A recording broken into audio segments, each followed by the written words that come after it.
way. All right, if I can please reconvene the meeting of the Petaluma City Schools Board of Education. If you would all rise for the Pledge of Allegiance led by Mr. Bowman today. Start out the year a little different. Ready to begin.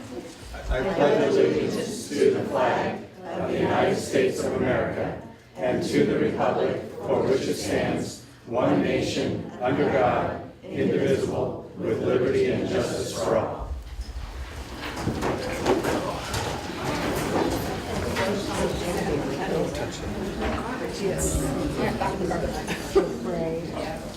All right, so this is my second meeting with our new electronic board agenda, so you all are going to have to just give me a little bit of patience because I'm still working my way through it. And we are on to, I got kind of fat fingers and it's a little small thing here too. So we're on to adoption and approval of the agenda. I'd like to hold a couple items, to pull, to Okay. as hold items as opposed to. Let's talk about this. What would you like to hold? Under educational services, N1 and N2. So you're not just doing this to mess with me, right? No, I'm Just not. because it's, okay. Sorry. All right, N1 and N2? Uh-huh, California Watershed and McDowell Elementary School. yes. Okay. So those are going to be One and N2. I ask everyone to do me a favor when we work our way through here to remind me because I'm not able to write this to tell me to do that. All right. Anybody else have any changes? I don't think so. No? Okay, then I will accept the motion. So moved. A second. I'll second. All right. All those in favor? Aye. The agenda is approved as changed. All right, and now we're going to work our way through. This is going to get better over time. It's just going to take me a little bit of time to do this. Organizational meeting. All right, so for those of you here watching at home, this is the first meeting of the year. So this is the year when we re-elect officers and switch chairs and do all those fun things with regard to the president, the board clerk, and the secretary to the board. So I will open up the nomination and election of board officers. Do I have any? I'd like to nominate Mike Badley to be board president. I appreciate that, Mary, but what I would like to do, I'd like to nominate Troy for another year. And I think he's done a good job thus far. And I'm comfortable where I've been at clerk, but I think remember you had 2 years, and I thought that worked out fine. No, I did. I thought you did a very good job. There's some continuity. I know you did it because of scheduling. Yeah. But yeah, I would place Troy in the nomination. Do we need a Okay. motion? What do we need? We Need a second. motion. Need a second. I'll second that. All right, so we need to have some discussion. Which one did you say? We need Yours. Or second my motion? There's Troy some- staying There's some Maria's. discussion that needs to be had. So, normally what we do, again, for the edification of those here, those at home, we kind of rotate it around. I'm happy to do it again, but I'm just as happy to allow somebody who hasn't done it yet or hasn't done it in a year, do it as well. So I'm not saying, I'm happy to do it and I would accept it, but Okay. I would just as easily pass that buck. Why are you staring at me? You want to I'm take just another? throwing, no, I'm just throwing it out, I'm just saying, so unless anybody has any other, unless anybody wants to step up who just really feels the need to hold the gavel, You want to take another I'm run? happy to do it. My schedule this year really would make it difficult to do it again, this year, this 2014. All right. Well, I like continuity, and I've been on a number of boards where you do it in 2-year cycles, and I actually like that. I mean, I know we don't have any, just for the public out there, there's no policies about 1 year, 2 year, 3 year, but historically it's been 1 year, but we have had, like I pointed out with Mary's example, we've had presidents for 2 years. Right. So, And the reason it takes a lot more time, just so those at home, I mean, this is a volunteer board, we don't get paid. And so each position has a certain amount of work, but the board president has quite a bit more. So that's why, we have taken turns typically, so just want to share that information. I don't think I can do it this year. I'm definitely not. All right, Phoebe's our newbie. I'll need a commitment from Mr. Jackson in the front row that you will call me no more than 5 times a week. Oh, he's thinking about it. That's Do I have to call you, is there a maximum on that? Because you can, I mean, can it be less? I wish you'd call me every day. I'm happy to do it, and so if nobody else. All right, so then I guess I will call for all those in favor. Well, Sherry seconded, so. Yes. Yeah. Yes. Aye. Aye. Aye. That means I also don't have to get up and move, so that's pretty All cool. right. That makes it easy. All right, nomination and election of the clerk. Well, I would nominate Mike Badley, because he's done such a good job. Talking about continuity. Thanks, Steve. I'll second that. Any discussion on that? All those in favor? Aye. Aye. All right, well, nobody has to move, that's even better. Okay, and then appointment of the secretary, appointment of the superintendent to the secretary. I would accept a nomination from. I'll nominate Steve Bowman, our superintendent, to be secretary to the board. Okay. Second. All those in favor, excuse me, any discussion? All those in favor? Aye. Aye. Opposed? All right, so that little piece is very good. Board meeting dates. Oh, wait, no, the selection of the reps and alternate rep to Oh, the. yeah, oh wait, hey, that's the one benefit of taking the presidency again. You don't have to do that one. I'm out, so that's good. Okay, I'll take selection of representative and alternative representative to fill vacancies on the Sonoma County Committee on School District Organization for the 2014 year. Right, now there's 2 positions, and actually there's 3. Tell us so. And I have to go through this every year. Mhm. There's an elected position, which I happen to be a member on that committee. But then these positions are voting positions to select people to that committee if there's a vacancy. That's all it is you have to vote via online ballot. That's it. So that's all that position is. And what's that called, that position? That's this This item is item 3. 3, You gotta click on the organization. Yeah, it's the selection of representative and alternative. representative. So what that means is if there's an opening on that committee, you would get a ballot in your email, Mhm. your district email, and vote for candidates that are Okay, here. Yeah, I got there. it. That's it. Did you have to vote last year? Yeah, so just back out. No, I don't get to vote on that. I'm not that person. Oh, that's right. Right, whoever was that person. Yeah, I don't care. Anybody want to nominate Sherry? I'd like to nominate Sherry. There you go. I'll second that, before she weasels out. Discussion? All those in Happy favor? to do it. Aye. And I'd like to nominate Phoebe to be the alternate, because there's 2 positions. Second. I'll second that. Discussion? All those in favor? Aye. All right. I think we've got that all taken care of now. That's reorganization. So that is done. Let's go to the board meeting dates. Recommend a motion that the board approve the regular meeting dates of the Board of Education be held on the 2nd and 4th Tuesdays of the month at 6 p.m. with the exception of March, July, August, November, and December due to calendar and holidays. I will take a, I'd like to move for that. Keep Okay. continuity. I'd second it. second. Any discussion on that? Tuesday works for everybody pretty well. Pete, Yes. Tuesday, Sherry? Yeah.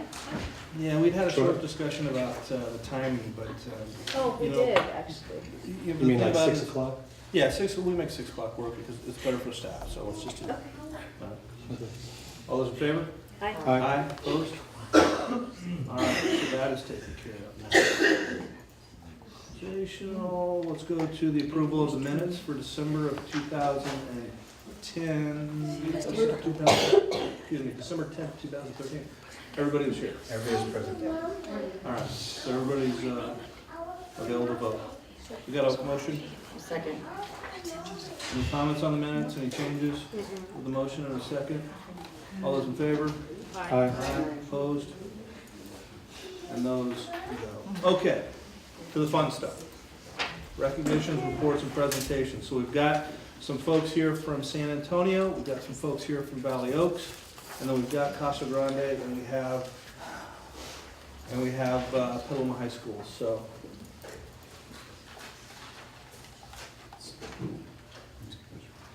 Okay. So let's start with David, let's see, let's get Who do we have? Do we have Rusty? Did I see Rusty? Rusty, why don't you come up and introduce your folks?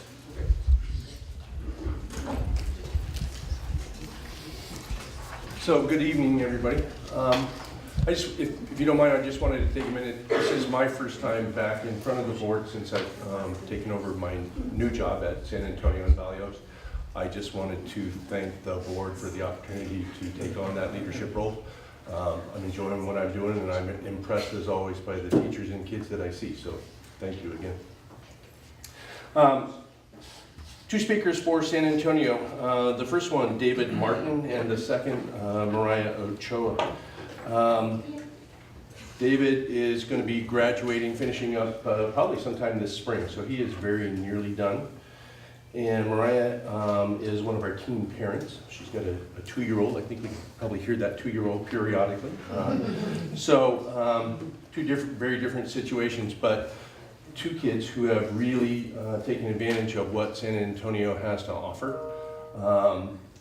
The teen parent program is an important component that we have that offers kids a chance to be successful that might not otherwise be able to pull that off. And as always, for those kids that need an alternative, San Antonio provides an important one. So at this point, I'd like David and Mariah to slide up here, and we'll have you do your speech. Thank you. Have a good day.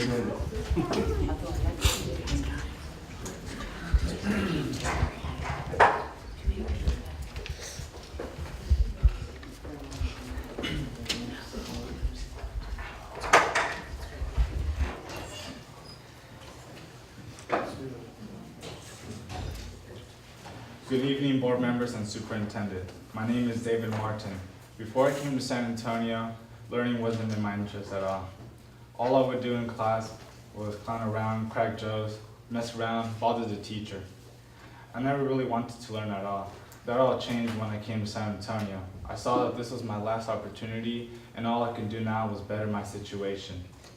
It's almost been a year that I've been in San Antonio, and I've noticed that having smaller classes definitely lets the teacher help you more, and you get a closer relationship to them. One class that I think every school should have is business math. Why? Because all you learn in business math is what you're gonna learn in the real world, about the banking system, how all that works, and it helped me a lot. Mr. Smith teaches that class, and he's a really good teacher. He helped me realize that education could really take me to a greater place. At San Antonio, we've had opportunities to practice many great activities. My favorite one was when we had 2 soccer games against another alternative school. We lost, but that's okay. We got to be closer as students and teachers. I've enjoyed my time at San Antonio, and I feel like I am ready to take on life challenges. Thank you. Thank you.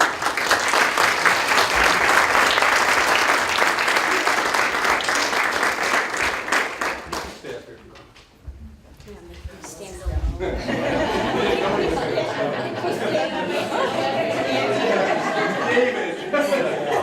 I wanted to give her the spotlight.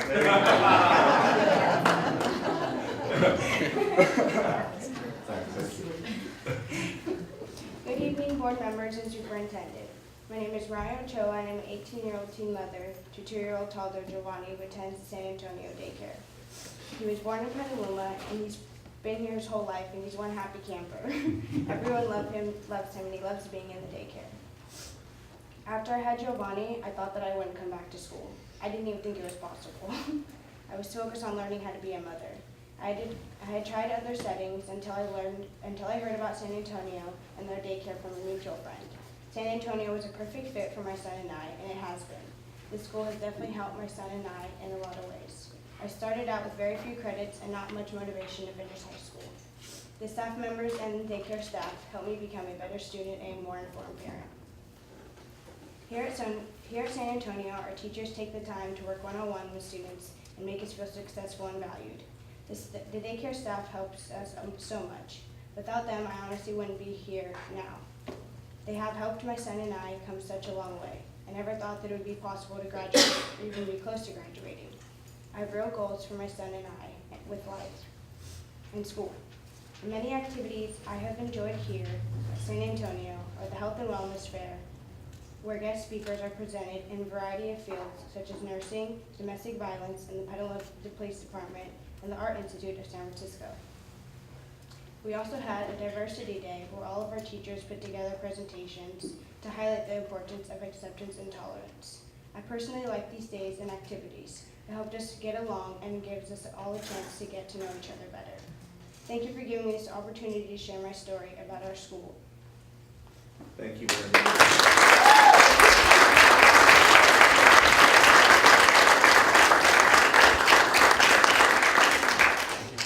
Thank you both. Great.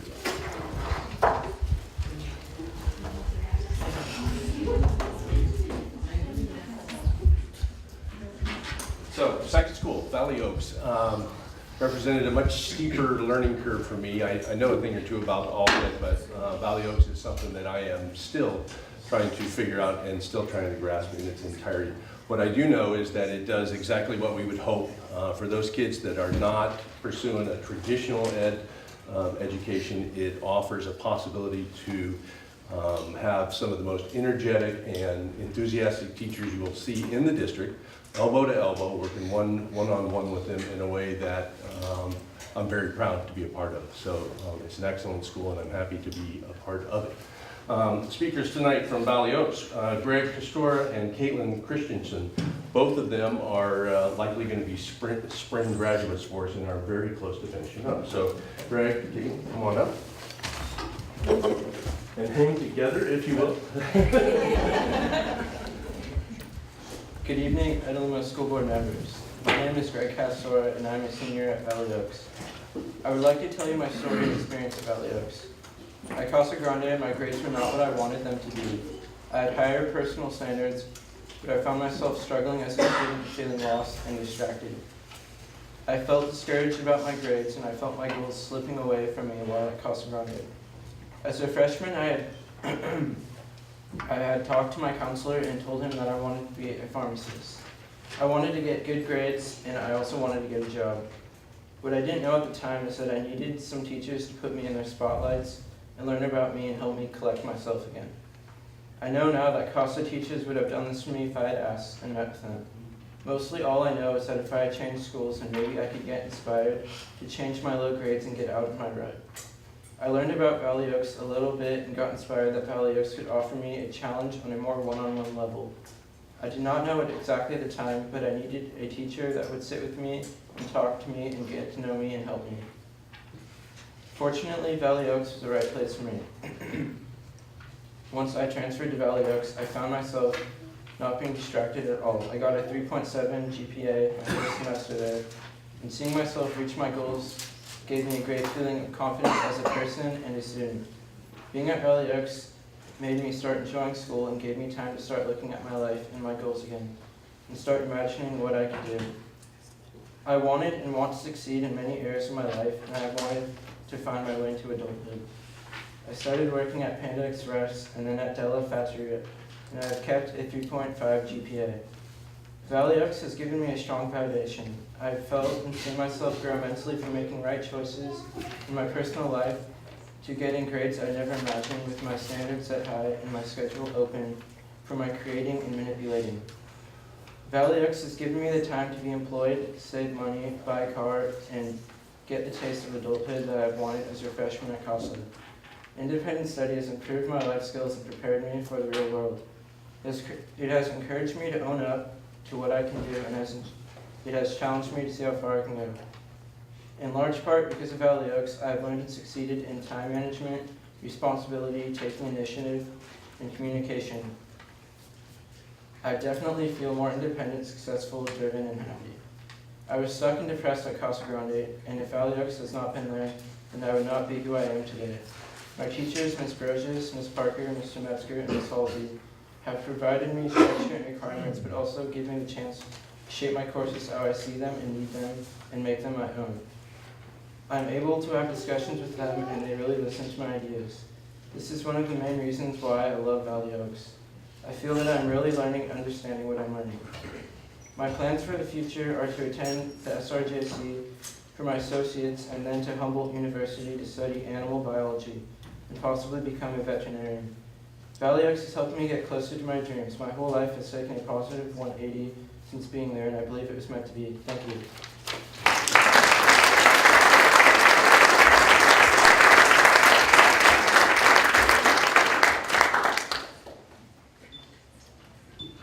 Good evening, school board members. My name is Caitlin Christensen, and I'm a senior at Valley Oaks. When I started high school, I was very naive because I had this idea that I was going to be a straight-A student, be in every honor class, and get a scholarship to a big 4-year university. Unfortunately, reality kicked in.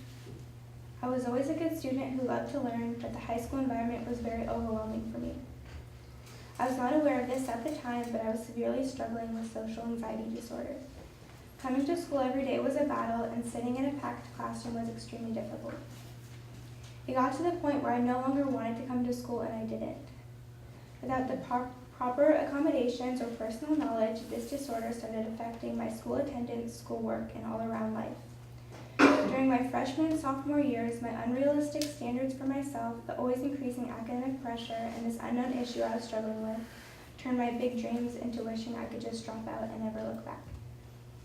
I originally wanted to do an online school due to the complete lack of social interaction, but then I heard about Valley Oaks. I heard about it from a friend who also struggled during their freshman and sophomore years. I started doing some research and learned more about Valley Oaks. At the time, I thought anything would be better than what I was currently dealing with at Petaluma High, but little did I know how much of a great thing Valley Oaks would be for me. At Valley Oaks, everything turned around. The staff's support and care made me feel like I belonged, that I actually had a chance to succeed in school again. That pushed me to work hard and pursue time management skills, organization skills, and most of all, self-motivation. The one-on-one meetings with the teachers really helped me go from being anonymous in a large class to being an active and attentive student who was excited to learn again. The teachers I have worked with have shown me through their teaching how much they love their job and want their students to learn and excel. This made me want to come to school even more. Not only have my core classes been built around my personal interests and individual way of learning, but also I've been able to take a variety of electives that have encouraged me to delve more into my creative side and to also explore hobbies and interests I've had. This school experience was perfect for me, and I believe would be for anyone who might struggle with social anxiety, because I was able to push myself with the social contact each week, but it was never so overwhelming that I got in the way of my education. Most of all, and most importantly, Valley Oaks gave me my academic confidence back. This was extremely important to me because getting my academic confidence back allowed everything else in my life to fall back into place.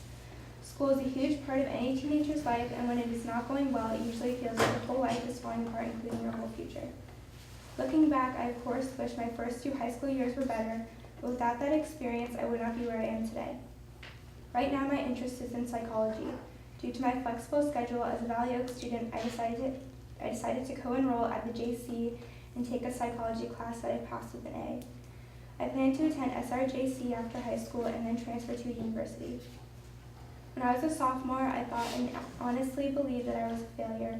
Valley Oaks pulled me out of that state of mind and helped me realize that I was not a failure and that I had a chance for a great future. I now see my original education plans were what I thought was expected of me, but now I know what is best for me, and Valley Oaks helped me differentiate that. Valley Oaks' support and my own personal perseverance pushed me from being a truant failing sophomore to a 3-time honor roll, straight A, JC enrolled, voice of Valley Oaks senior who couldn't be happier or more hopeful for the future. Thank you.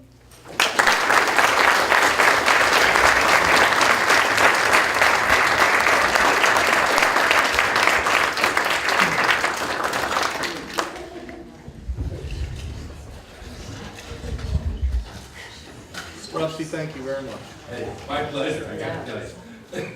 Ours as well.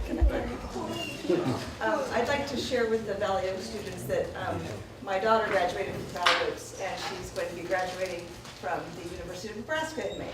So,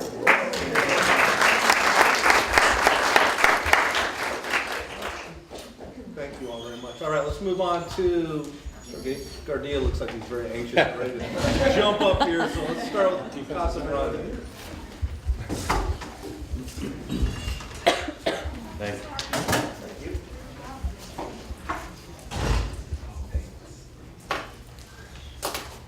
Good evening, my name is Jessica Sandoval and I am co-ASB president alongside Miles Gardia, and it's an honor to tell you guys what we've done in the past couple of weeks at Casa Grande. So in the entrepreneurship class, Claudia Rivera and Taylor Doran were chosen as a finalist and presented at a business plan competition in Napa Valley College. Sam Morgan was a runner-up, and if their finalist wasn't able to attend the competition, Allison Will is the second runner-up, and the two were the finalists to see if they were going to be able to be present at the competition. But Claudia Rivera ended up taking second place and won a $250 award for her business and presentation. In the graphic design classes, they were working on multiple t-shirt jobs now, and the students do all the artwork and design, learning hands-on and screen printing on their own to fully set up the print studio in the room E3.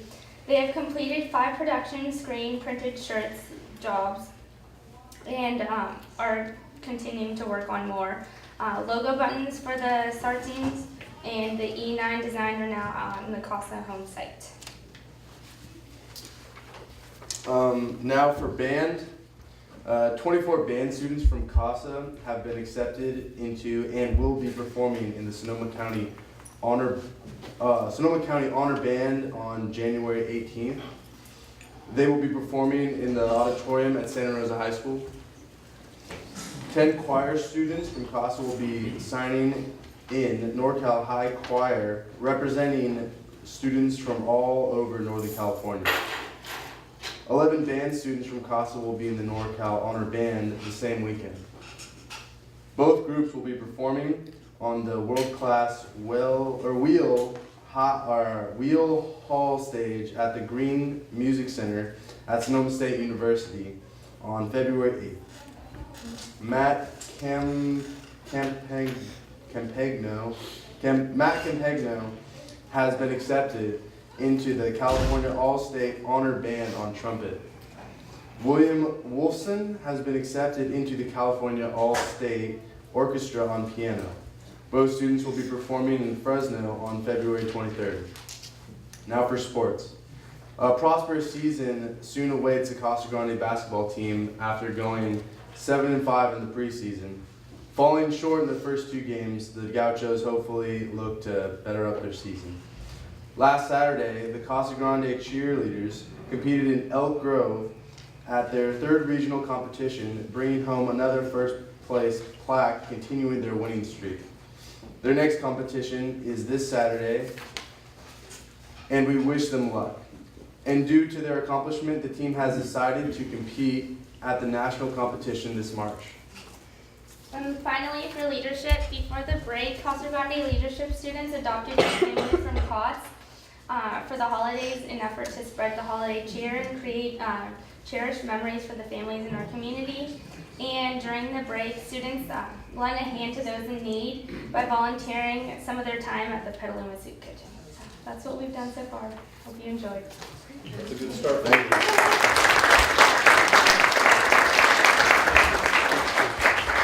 Thank you both very much.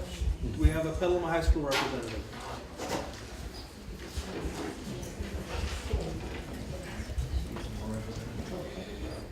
Okay, good evening. My name is Nico Rosmito. I'm the ASB treasurer at Petaluma High School.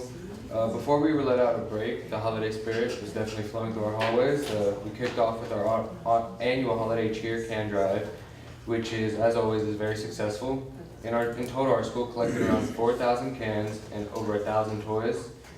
Also, the Petaluma High School FFA had their annual cake auction on December 4th. They sold over 30 cakes and raised over $4,000 for their chapter. Later that week, we had our holiday market, which is a time for students and staff to open or to purchase tables and sell their holiday goods throughout the hallways. We cover our main hallway with tables, and the market is open from tutorial through lunch. Students, teachers, and even parents come out to buy items to support the sellers. During the break, the wrestling team traveled to Healdsburg for a tournament where 3 of our wrestlers won silver medals. The band and choir also had some holiday fun while performing at their winter concert. Many came out to support them and listen to their excellent tunes. On the 25th, our varsity jazz band will be performing at the Mystic Theater in downtown Petaluma. On February 7th, Petaluma High School is hosting a fundraiser at Lagunitas Brewery and to support the music and the STEM program at our school. Our boys and girls basketball teams have just started their regular season games. They've been practicing hard and have shown that they are in it to win it this season. This year, Petaluma High School has introduced a new class called Academic Decathlon. The students are a part of a team that travels and competes in academic competitions. So far, they have competed in an essay competition.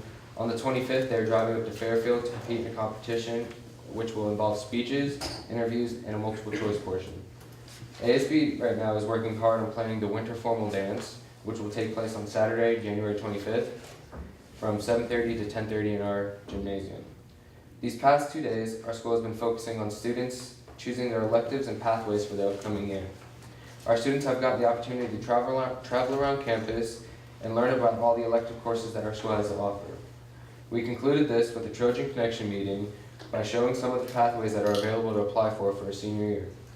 The CATSI exam is coming up in early February as well. We had a great first semester and looking forward to an even better second one. Thank you.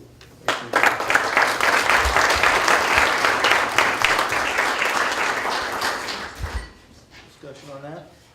Okay, we're going to take about a 60-second break for those students who just presented, including Rusty as well. You may go if you'd like to, only for these reasons and these reasons alone, to go home and do homework, to eat, or to go to bed. So one of those three things, if you qualify, you're excused. You got 60 seconds to get out, all right? We like everybody else to stay. All right, we're back. If I can get everybody, we're back. Okay, we are to public comment. Go back. For the public comment, I have one public speaker card. You know, I didn't announce at the beginning two things. One, if you do me the favor, making sure your cell phone is off or on vibrate. And two, if there's anybody else who wishes to speak on public comment, and public comment is for items not on the agenda. If there's anybody to speak at public comment for items not on the agenda, speak now. Grab a yellow card. I'm seeing nobody jump up to get a yellow card. We have one speaker right here, Mr. McGavin. I'm not going to read, Mr. McGavin, I'm not going to read the lengthy rules. You know them. You're a frequent speaker, so we're good there.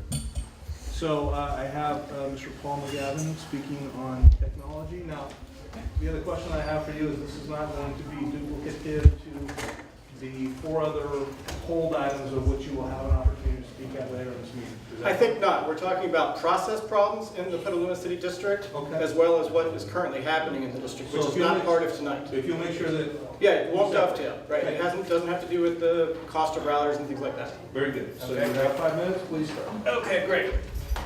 This is a website. This website is rfemf.com. It's a very important website. It actually talks exactly about what's happening in our school district. This website was launched on December 11th. This is an animation. This animation looks at a kindergarten classroom here in Petaluma City School District. It has maybe 25 or 26 students in each classroom and 2 teachers. We have a wireless access point there. That wireless access point is running 24 hours a day. And that wireless access point has been measured with the permission of the Petaluma City School District. And the measurement was 17,500 microwatts per meter squared.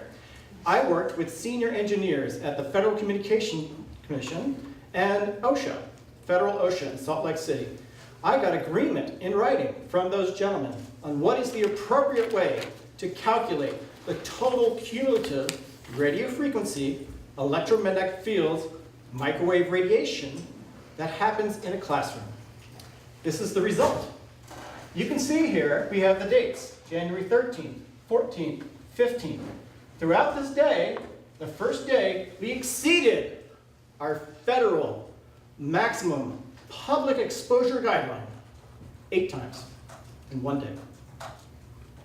We exceeded it again on Tuesday, again on Wednesday, again on Thursday, again on Friday. 1 week, 40 times over the federal maximum public exposure guideline agreed to by senior engineers of the FCC and OSHA.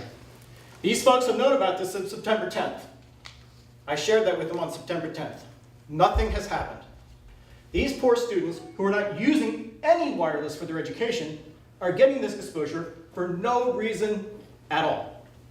And what is it to date? It says right here, in 87 school days, we've had over 6.5 billion microjoules, 658 times higher than the FCC maximum public exposure guideline. What are we doing to our children? And tonight, we're going to spend $750,000 to do more of this? If you read this website, rfemf.com, you will be able to see the science that will show you this is actually very, very bad for your children.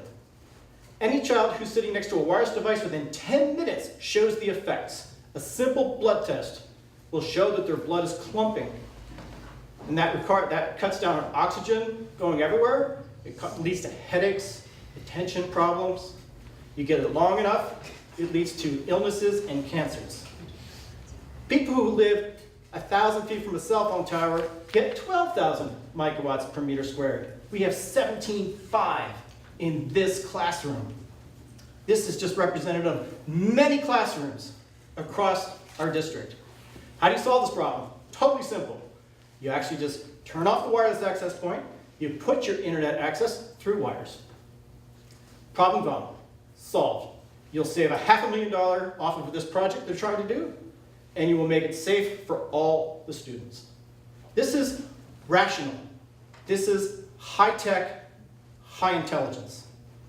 This is listening to the latest science that we have available to us and taking action based on that latest science. It's not intentional ignorance. It's not pretending the problem's not there. It's not throwing our hands up because scientists don't agree on everything.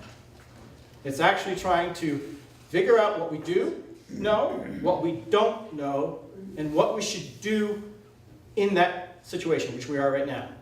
There's not consensus, there's not 100% agreement, nobody knows exactly what to do. What you should do, you should play it safe with your kids. You shouldn't put your kids in an experiment in every classroom, needlessly, because BYOD can easily be done with wires. Any of the educational objectives you guys are thinking about can easily be done through wires. You will lose nothing from an education standpoint. You will actually just lose a little bit of convenience. I have a very good solution for that. We can talk about that later. Is that my 5 minutes? Do I have more? You still did it. Okay. Here's the problem. I've been trying to get good information from the school. I've made California public records requests properly from the school. They have illegally denied me many, many times. I've asked for the plans of the wireless expansion from this district many times, and they have not been provided. The information that was provided communicated to me that a wireless router wasn't in that classroom, and it changed at the last minute. The point is, we need a better process of sharing information openly and publicly. We have a $750,000 contract. I had to go down and argue for half an hour to get the detail of the contract, to realize that one wireless access point is going to cost us over $1,000 versus a $50 switch. It's crazy. There's no reason to do this. But I have this information now. Thank you. That was the only public speaking card that I have. So I don't have any more public speaking cards. We will move on to reports and activities and correspondence of school board members. The board activities that I have been handed are, and we're going to talk about this a little later, I believe, handing out dictionaries to third graders. So that's the annual Rotary donation. Site visits to Valley Vista. Mr. Mike Badley announcing girls varsity basketball games so eloquently. McDowell School site visits, some junior high school basketball games, 6th grade academy play, and the PHS winter concert. Nice little group of activities. All right, so let's move on to, we already approved the agenda, so let's go ahead and move on to the approval of the consent agenda by consolidated motion. So this is items that there's going to be no needed discussion on, and we can, in bulk for time, wipe them all out in one decision. So I'll take a motion. So moved. I don't know why I keep looking at you. I I'm know. sorry. It's I okay. keep looking right at you. So moved. There we go. Please. A second. Second, I'm just kidding. All right, any discussion on the Consent. on the consent agenda? Hearing no discussion, all those in favor? Aye. Aye. Opposed? And that passes 5-0. For those of you that got here late, I'm going to again just tell you that this is my second meeting with the electronic agenda. I got some fat fingers and I'm really struggling a little bit, so I forgot my little pointer. So if you'll just work with me here as I scroll through. We're going to move on to the Administration and Human Resources section of the agenda tonight.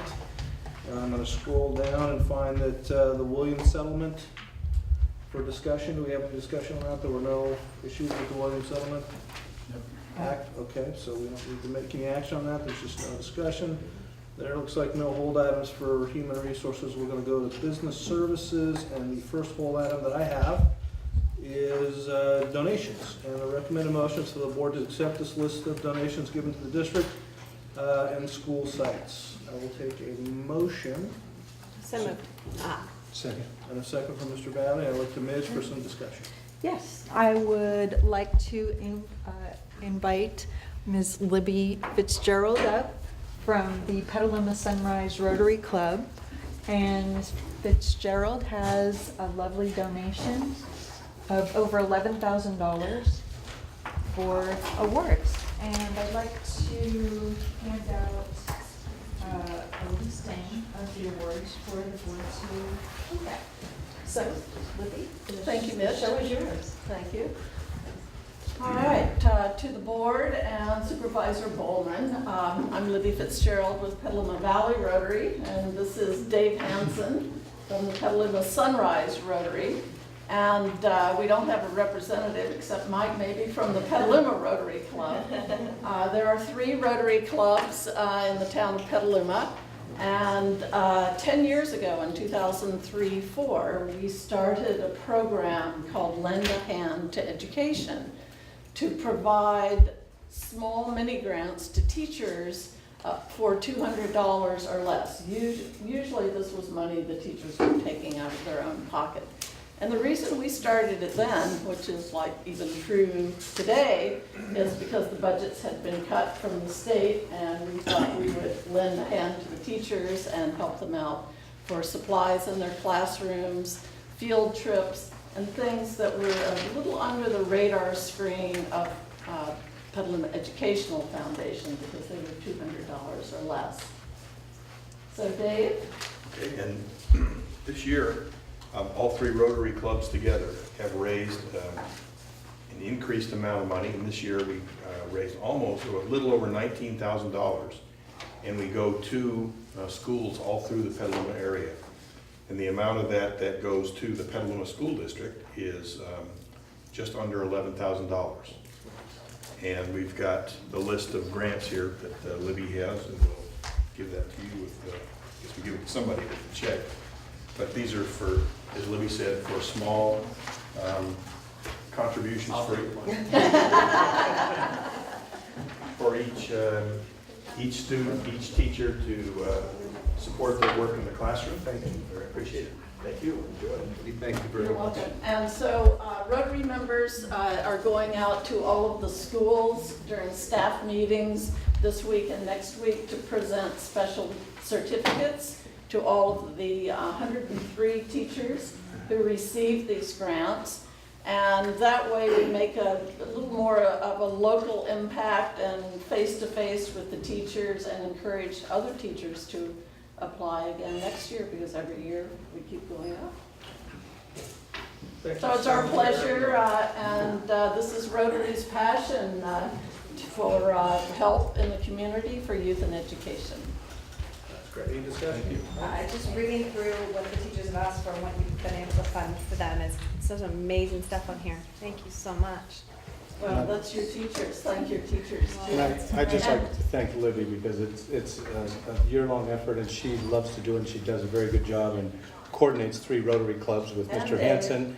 And it's wonderful that you guys put in this extra time, because Rotary in and of itself involves a lot of time, so to do all this extra is commendable. And one bonus, all the money we collect, 100% goes to the teachers. We do not take out any administrative fees, so that's pretty good for a nonprofit. Yeah, that's really good. Thank you. Thank you all so much. Thank you. Thank you.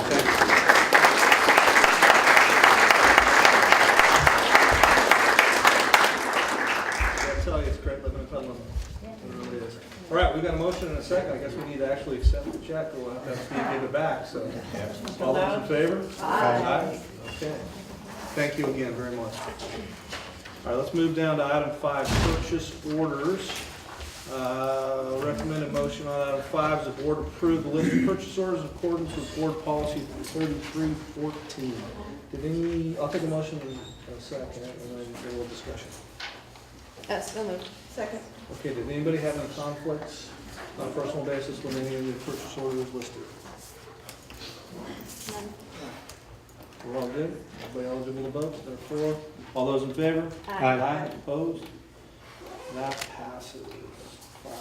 Let's go down to list of expenditures. Recommend a motion, the board ratify the list of expenditures. I'll ask the same question after a motion in a second. So moved. Second. Does anybody have any conflicts with the list of expenditures? All those in favor? Aye. You had a chance to get through one? No, I clicked on it. Mine won't click back. But I looked at it. You looked at it before you go. So all those in favor? Aye. Aye. Opposed? Okay. That passes. So let's move on now to item.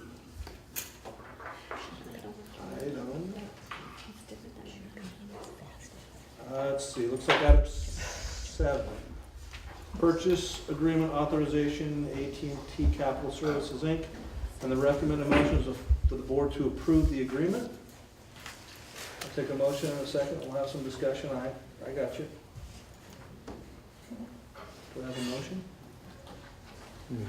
So moved. Do I have a second? Second. Okay, discussion. Who wants, is it Midge or Steve or both or half or what? Yes, this agreement is with AT&T. As you know, we're moving towards the requirement to do the Smart Advances testing, and we need those devices to actually allow the students to take the test. And so this agreement with AT&T will allow us to buy the Chromebooks at a fairly decent discount. And not only that, but they will prepare them for almost pretty much being able to get into the hands of teachers and students ready to use, because there's a process of getting them ready for use. So they'll come ready. And they also will have, yeah, that's pretty much it. Okay. So we're going to open this up for public comment. Do I have anybody who would like to speak with public comment? Seeing one person, Mr. McGavin, if you would please come up to the podium, sir. Okay, I'll get as close as I can. Put this up here so that we can all see some things. I'll make sure to ask for the projector next time. Okay, so I'm an expert in all this hardware. I actually have been in software and hardware networking for over 20 years. Worked at very large companies, Levi Strauss Company, Medtronic, Nissan, Mattel. I know a lot about these devices. I know about the chips that are in them. I know what their capabilities are. I know a lot about operating systems, and I know it can really be helpful to students. Okay? We have had a new set of chips come out into the marketplace that are actually really great, and we should take advantage of them in this purchase. We should not, and my recommendation strongly is to not go for the Samsung Series 3 Chromebook, but to actually take a look at the Acer C720. Do we have one here? Does somebody have one of those Chromebooks? I forgot it. You forgot it. Okay. It's an excellent Chromebook, and I'm going to tell you why it's better than the Samsung Chromebook. Okay? So I provided this information to the board. I'm recommending a no on this contract because you can go out and you can do a better job of getting a lower price on the Acer, which is a much better machine. Some terms to maybe help us understand what's going on. ARM stands for Advanced RISC. It's a certain type of chip. An ARM chip is what you put into phones and what you put into tablets. That's what's in the Samsung. And what it does is it limits the kind of software that you can run on your device. So you can only do certain things with the Samsung Chromebook, but you get one of these Acers and you can do many, many more things, much faster. So it's worth making the switch because it wasn't available 6 or 7 months ago. It's available in the marketplace now at a lower price. So we should definitely take advantage of it. x86, that is the true Intel platform chip that's in the Acer. And it's the Haswell platform, the latest chip, which has really great battery life, really good graphics performance, and it powers that thing very well on just 2 megabytes of RAM. So it's a really very good chip. It has then a CPU and a GPU. Both are very important. CPU will do all your calculations for your math. Your GPU is what's really processing the video and the titles and things. And the problem with the Samsung, and there are some user comments down below you can read in the email, it's about stuttering. Things kind of don't quite keep up. And so when you get one of these Acers, which is again lower priced, then you get a chance to have a much better user experience. Okay. Any other terms in there? It just comes with a solid state drive. That solid state drive is fairly small, 16 megabytes, or 16 gigabytes, excuse me. But you have the opportunity at some future date, if you needed to, because you had to turn it into a better computer, you have the opportunity to upgrade it. So you can take it up to as high as 128 if you wish. That's a real benefit in the Acer. I'm not sure it's available in the Samsung. Okay? And the key thing is that you save enough money to be able to buy one of these. This is a USB to Ethernet adapter. And this what allows you to actually go into the USB port of any Chromebook and then get to an Ethernet cable. And what's the advantage of the Ethernet cable primarily?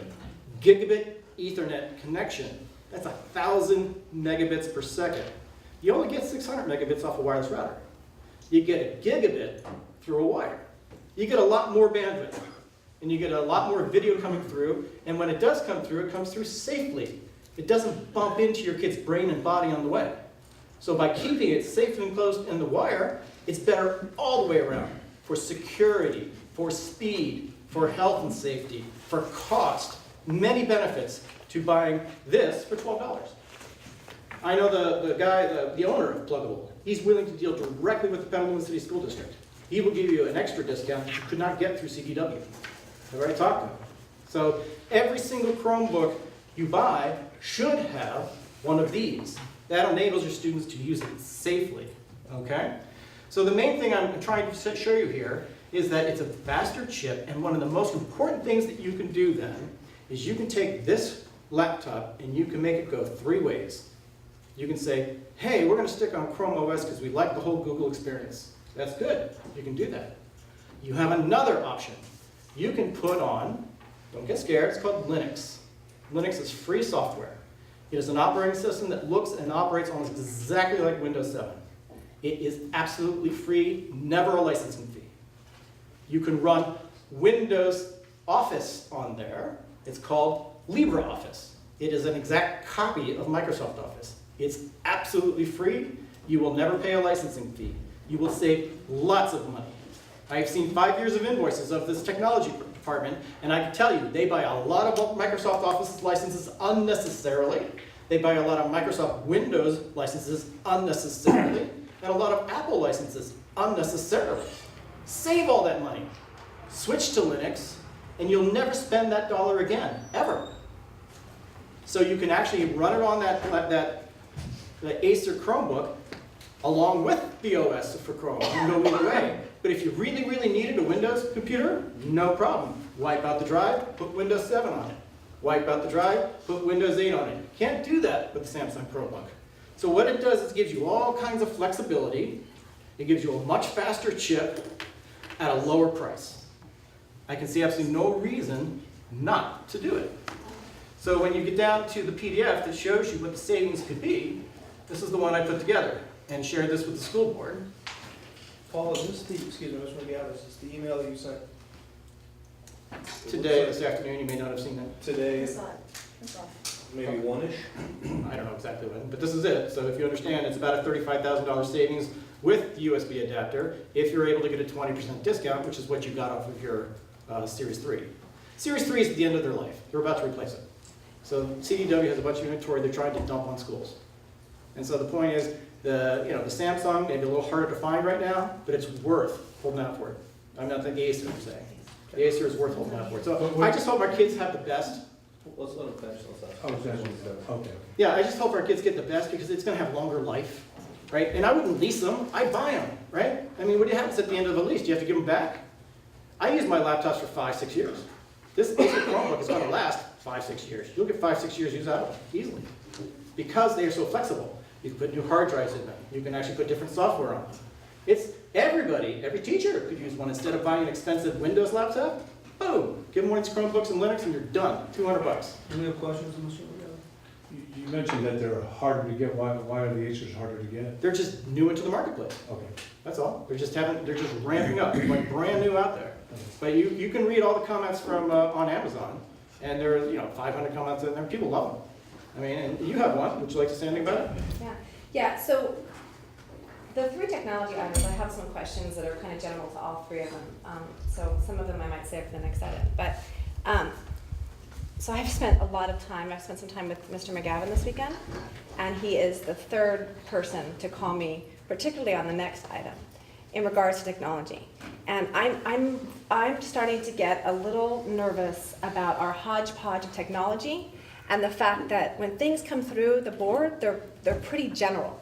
And we don't ever have anyone from technology, I know you're in charge, overreaching, but we don't ever have our technology guru here to decipher this for us. And I don't get a lot in my board packet about where exactly all the money's going.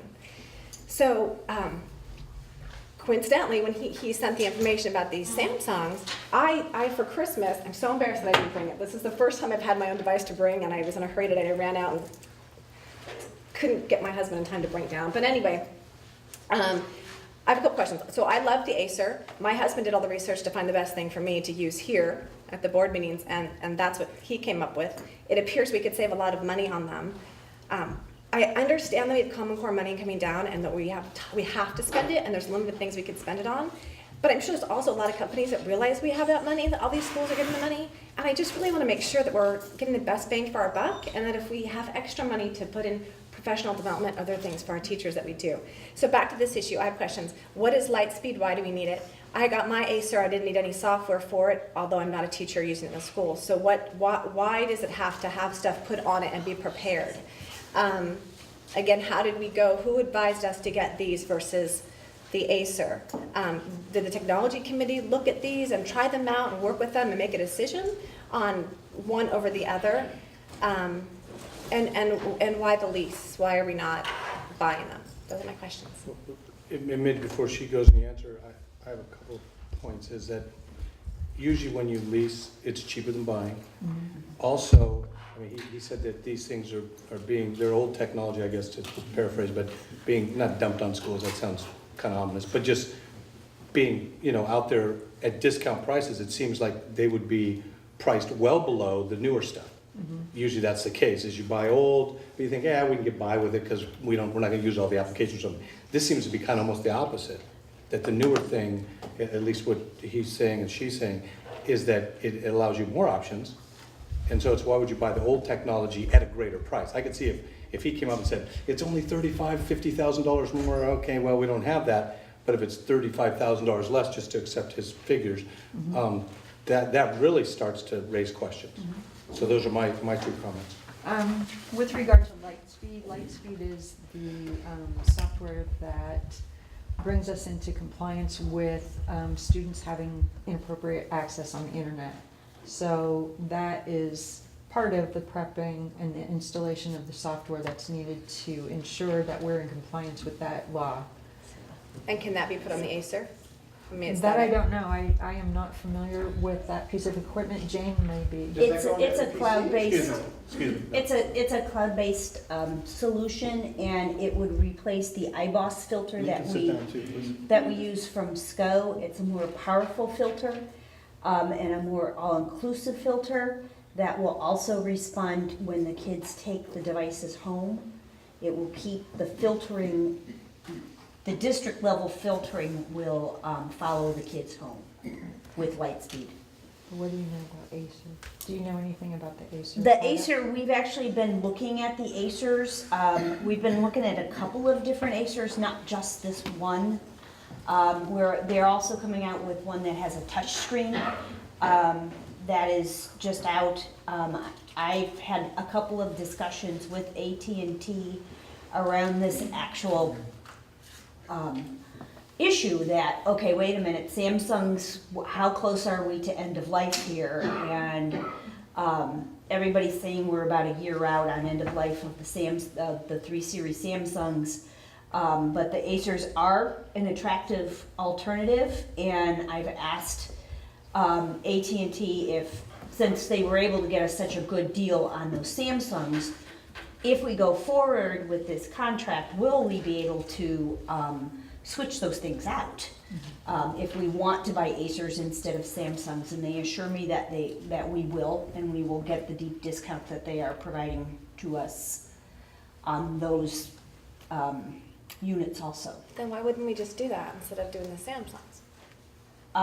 Because the Acers are pretty new out, and like I said, we're still looking at, there's a touchscreen version that we're looking at, especially for the little kids, younger students, and we're kind of comparing some different options there.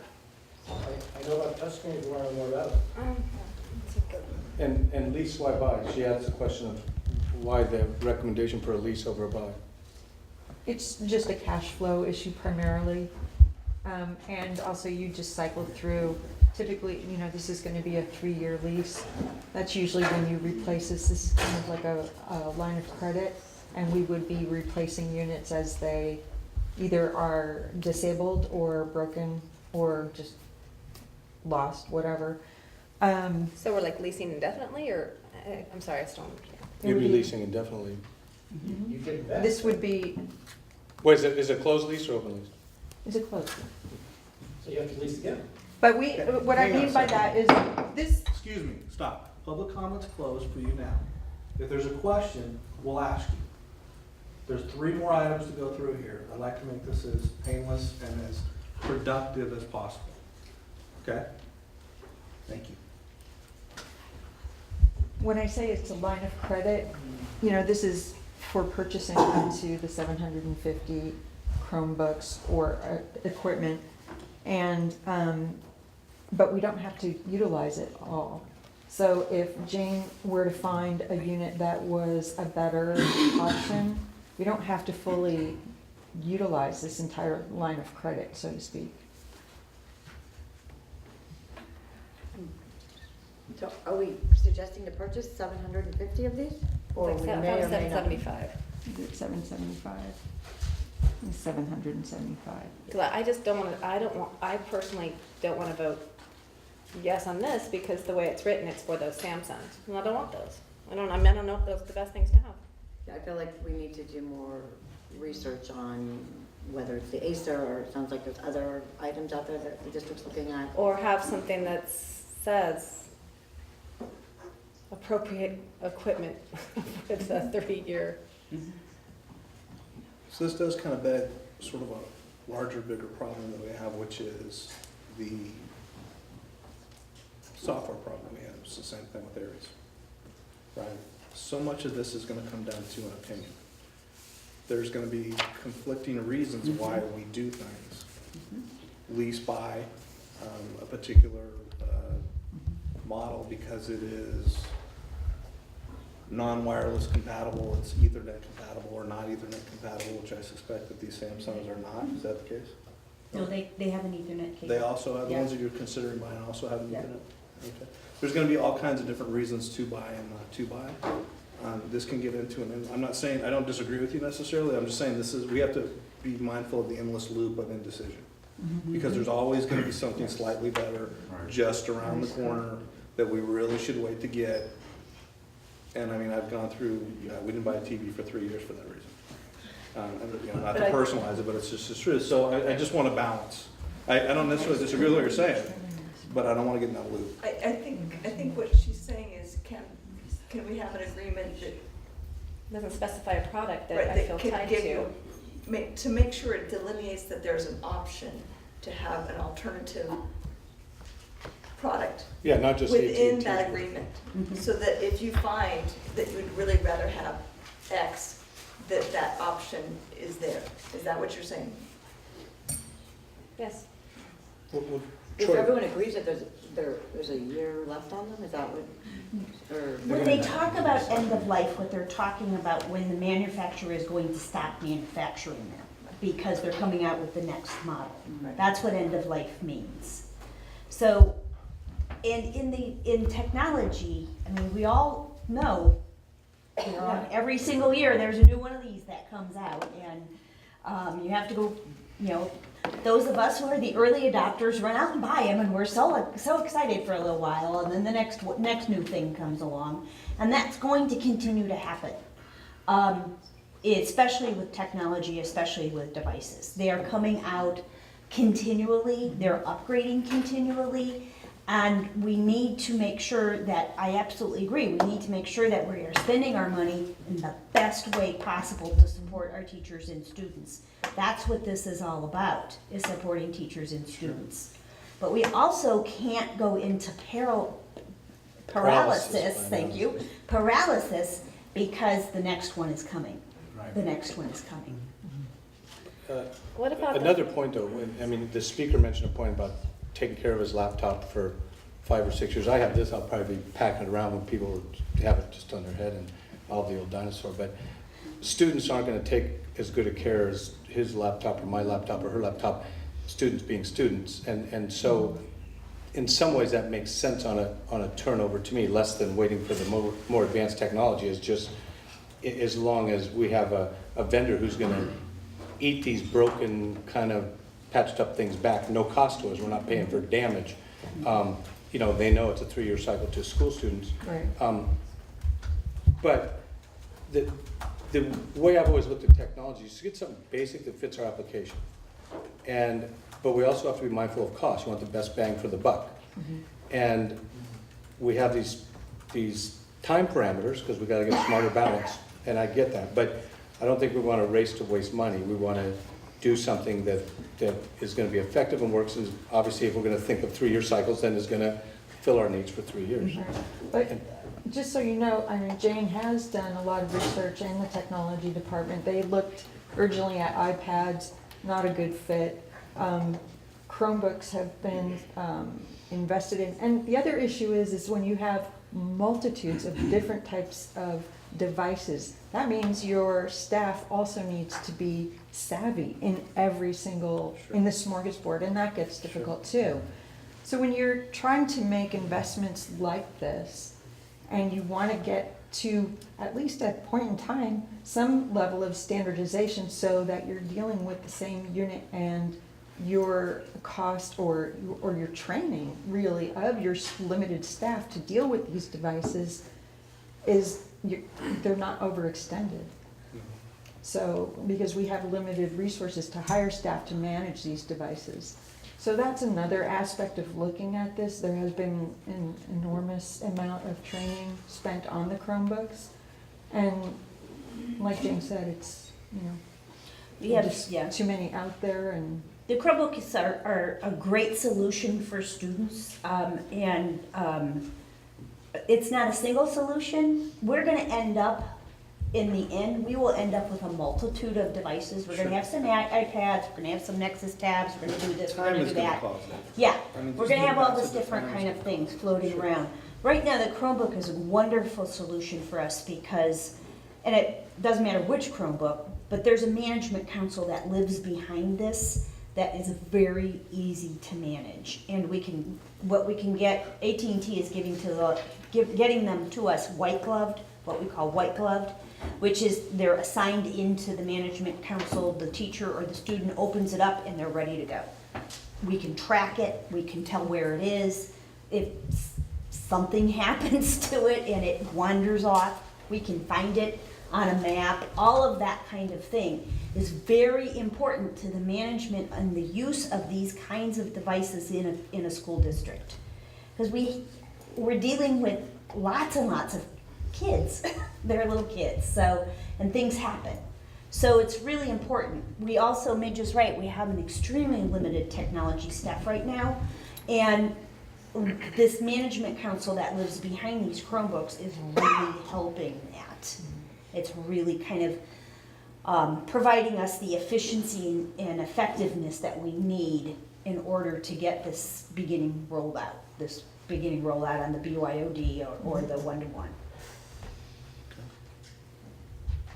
Did the technology committee investigate the ACER? They had, ACERs, at the last time the technology committee met, the ACERs were not out. How often do they meet? They meet about 3 times a year. They're meeting the next time in February. You know, to that point, Troy, and this is a little bit of a sidebar, but I think maybe it goes to your point about all the different ways to go and paralysis by analysis. I really think we should consider having a board member, liaison, if you will, on the tech committee, and maybe there's a few other committees, board members, because I've noticed with this body, unlike other bodies I've sat on, city council, our own city council, they've got a city council person on most committees, right down, to the tree committee and Parks and Rec committee. And that way, the kind of issues maybe would concern the board could be brought up in an open forum with, say, the tech committee. And I'm not saying I know that much about technology. I'm constantly learning. I mean, there's people in this room that, quite frankly, probably forgotten more about technology I'll ever know. But I know enough to handle my law office and get this agenda up here. Come on, buying that thing was a stretch. But I'm not designing anybody. There's no web design going on here. You know what, why don't you let, as the Shanghai board president, no, I'm just kidding. Why don't you, Shanghai? why don't you let me talk to Steve about that, and then maybe we bring that as an agenda item forward. Yeah, however you feel it needs to be addressed. I'm just throwing it out there.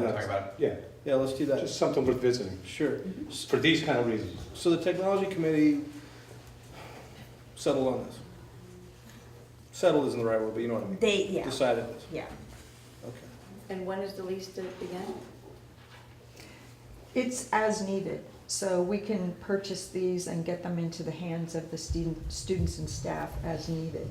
So are you saying that this agreement, though, would allow you to swap out to a different device if you wanted a different device after the fact? That's what they're telling, because I've been exploring this for last Right. week or so, and And because things change all the time. Right, and they actually did talk with us about the new version and the swap out of these, of the, what did you call The it? Samsungs versus the Acers. No, the 3s versus the 4s. Can you is that talk what- about timing as regards how quickly these have to be delivered in order to meet the goals of having these? We need to be able to give Smoother Balance on in April.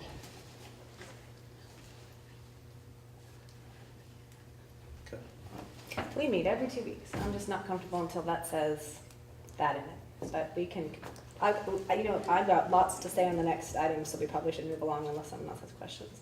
Because it's all kind of the similar stuff. Why don't we, can we hold it, and not decide on it until we've discussed the other items, if they're I don't know if Do you there's so believe much. they're relevant to each other? I mean, they're obviously the same.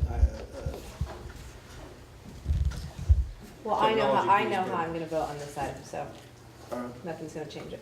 Well, in the lease commencement date on the AT&T document says May 1st, 2014. No, it was January 1st. Price assumptions are based on the lease commencement date. May 1st, 2014. January 1st. I mean, yeah, will they change the cost if we start asking for the next Okay, coolest I'm on the next one. thing? Oh, I do see where you're saying. I'm looking at what 14th. TV's looking at. She's right. I It's May think- 1st. Yeah, I see that. So we're not I'm gonna have them thinking before. that, April. that can't be right, that, So it sounds like we need to just sort of look at You this wanna- contract a little bit. Do you want to vote on this, or do you want to push this to the next? I think I'd recommend the board, whoever made the first and second, to I would change move this to to push carry this the to item over. I would move to carry the item over. Okay. Yep, Any discussion on that? Do I have a second on I that? think that was me, and Yeah. myself, I'll second that. Discussion? No? All those in favor of pushing to the next meeting, which is in 2 weeks? Yep. In 2 weeks? Yep. All right, Thank all you. those in favor? Aye. Can we get more information on the Acer Chromebooks by then? All right, so that's going to move to the next meeting. Let's move on then to item 8. Agreement ratification, entering into agreement with, help me out here, Aristad? Aristad, Jervik. Jervik? You gotta do that phonetically for me. Consulting for telecom services, the recommended motion is that the board ratify the agreement. In order to get some discussion going, I'll need a motion and a second. I move. Do I have a second? Second. Okay. Great. So, as you know, we participate in the E-rate rebates that we get discount for telecom type services. We were approached by a local vendor who could provide the service and be here locally to assist us rather than by phone or email. And And we would decrease our cost by over about $6,500 per year. The old vendor was costing us $15,500. This group would cost us $9,000 for those services. Okay. Let's go to public comment. Do we have a public comment on this item? Mr. McGowan? Which item are we on? I'm sorry. The E-rate item. The E-rate item. I do not, I'm not prepared for that item. That's okay. He did see a little bit of resignation. That's okay. All right, so discussion on this. None for me. Oh, this wasn't one that you had discussion on? No, it's the next one. No, it's all this technology. It's Okay. all But this one, is this one of those deals where it's money out or he's gonna save us money? Remember how our energy people, they guaranteed us they'd save us money Yes. and therefore it was revenue neutral to us for a fee. This one's an upfront fee? Yes. But the fee It's is just an annual smaller than fee. the and other. Yeah, I we- see, we're saving up the other. We save Yeah. over $100,000 a year by entering into E-rate agreements, and they manage all those, the technicalities of the bidding process and getting the vendor information and Which assisting speaks the to a whole district. other problem that we have to hire consultants to do that, Absolutely. but that's a different discussion, so. Right. It doesn't sound like there's a lot of discussion on this, so let's go to a vote. All those in favor? Aye. Opposed?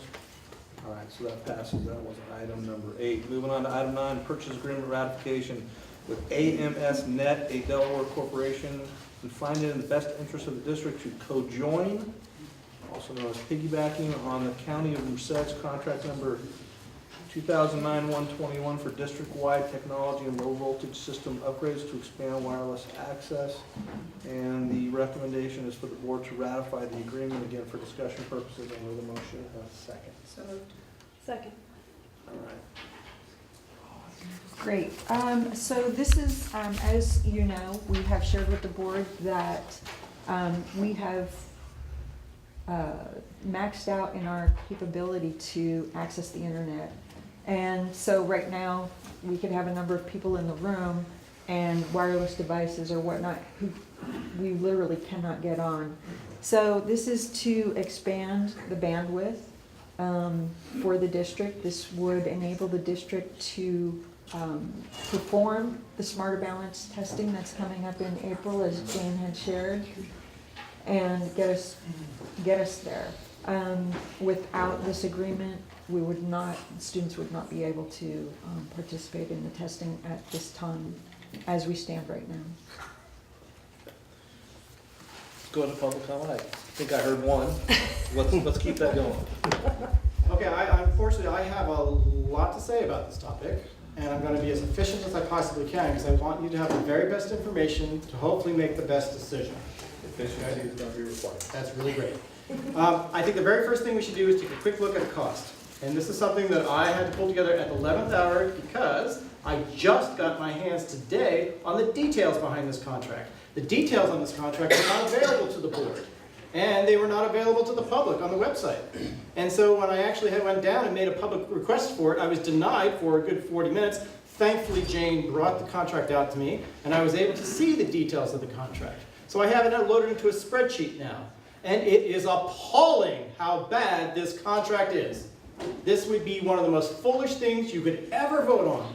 You absolutely need to not vote on this item for many, many good reasons. The very first one, it is not properly noticed. This contract was not available for public review. It was not even available by the board members. This contract should not be voted on tonight. It would be irresponsible for the board to not look at what's the price per unit. Is that a good price? Is that our best spend of money? It is impossible to look at that from what was on the website. I actually got under the hood and saw it. I can tell you clearly it is not. It is rife with extra labor you don't need. The prices of the wireless routers are hugely high. It doesn't give you much value for what you're buying. It is hugely wrong. It is a waste of $750,000. You can achieve the bandwidth that they want to get to for probably half the money. The question I have right up front, and you can't answer me now, but hopefully it'll come in the discussions, what are the bandwidth objectives? Have they been measured? Are you sure you're not achieving your bandwidth objectives given your current situations? Because the issue here is you have to go from my objective to what's the lowest cost way to achieve my objective. Let's talk about smarter balanced testing, okay? What the state is telling us we have to do is we have to provide a way to do online testing. Nothing about wireless. Zero. It's just saying you have to get on the internet in order to take your test. How was this done in the spring? Valley Vista tested it. Valley Vista had a computer room. They put kids, they sat them down at the computers, they took their tests. Many schools have computer rooms like that today. You rotate kids through those rooms. That's how you get your testing done. It can be done right now without spending a single dollar. Don't buy the arguments that we need to do this in order to get smarter balanced testing. I don't believe that's a real argument. What you really have to look at is, what are our bandwidth objectives? What do we need to do? And then measure next what's currently on our network. And how fast are our current Ethernet wires moving data along the way? We have gigabit switches in this network already. We are already moving things at 1,000 megabits per second. You want to go to a wireless router, you're cutting it down to 600 megabits a second. Why does a wireless router take longer and doesn't connect as well as a wired one? Because it bumps into things along the way. What does it bump into? Walls, filing cabinets, carpeting, desks, and the most important absorber, the one that actually blocks more signal than anything else, is your children. Your children will absorb this radiation into their bodies, and it will affect them. It'll affect their blood, it'll affect their brains, it will affect all of the organs of their body. They are one of the biggest absorbers of microwave radiation. So instead of using all of your bandwidth through a wire, we're throwing half of it away. And how do we get more of it? Oh, we buy more $1,000 routers. It's just doesn't make any sense. This is what I was able to pull together in a very limited time. As I left the district office at 4 o'clock, I only got my hand on the contract about 3:15. And so I went through every single one, and I tried to pull out the most relevant numbers, and these are them. This is how not to buy internet access, right here. I wish you could all see this spreadsheet. I'll move it around a little bit. You all have this in your email. You can pick it up, okay? When you buy a single Meraki MR16, which is a very dangerous thing to put in a classroom, why? It's got 2 powerful antennas. It's got a 2.4 gigahertz one, and it's got a 5 gigahertz one. And what does it do? It does very, very high speed internet networking. It is throwing, your router at home is doing 25 megabits, 30 megabits. This one, 600 megabits through your children every single minute of the day. It's nuts, it's crazy, we shouldn't be doing it, okay? But it pales comparison to a gigabit. 1,000 megabytes a second is where you want to be. You don't want to be at 600 when this is already in place. We're ignoring these to go to something slower that's going to actually go through your children on the way to the screens. It doesn't make any sense. If you want to get the most bandwidth for the least amount of money, you're going to use a wired switch, and you're going to use a wire to your device. Here it is. Here's your price right after contract. $443 for the equipment. Not so bad. Oh, wait a minute. $100 to install it. Why? $100? Put it on the wall? No. License. Oh, a hardware piece that has license fee? What are you talking about? It's crazy. That means that I pay $240 in year 1, and I come back in year 4 and I have to pay another $240, and I come back in year 7 I have to pay another $240?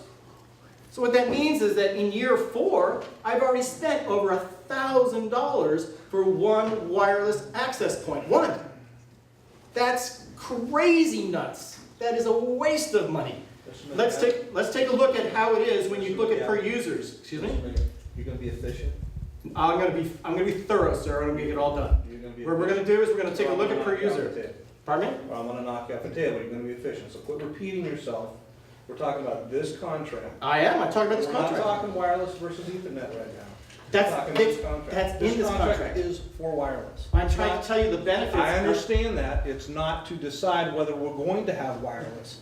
The contract is about having wireless. The recommendation is to vote the contract down because it's a waste of money. Let me tell you why. Talk about that and talk about that quickly. I'm doing that right now. When you take a look at your Meraki bandwidth, your wireless router, 600 megabits, how many people are going to be using it? Here's looking at 20, 40, 60, 80.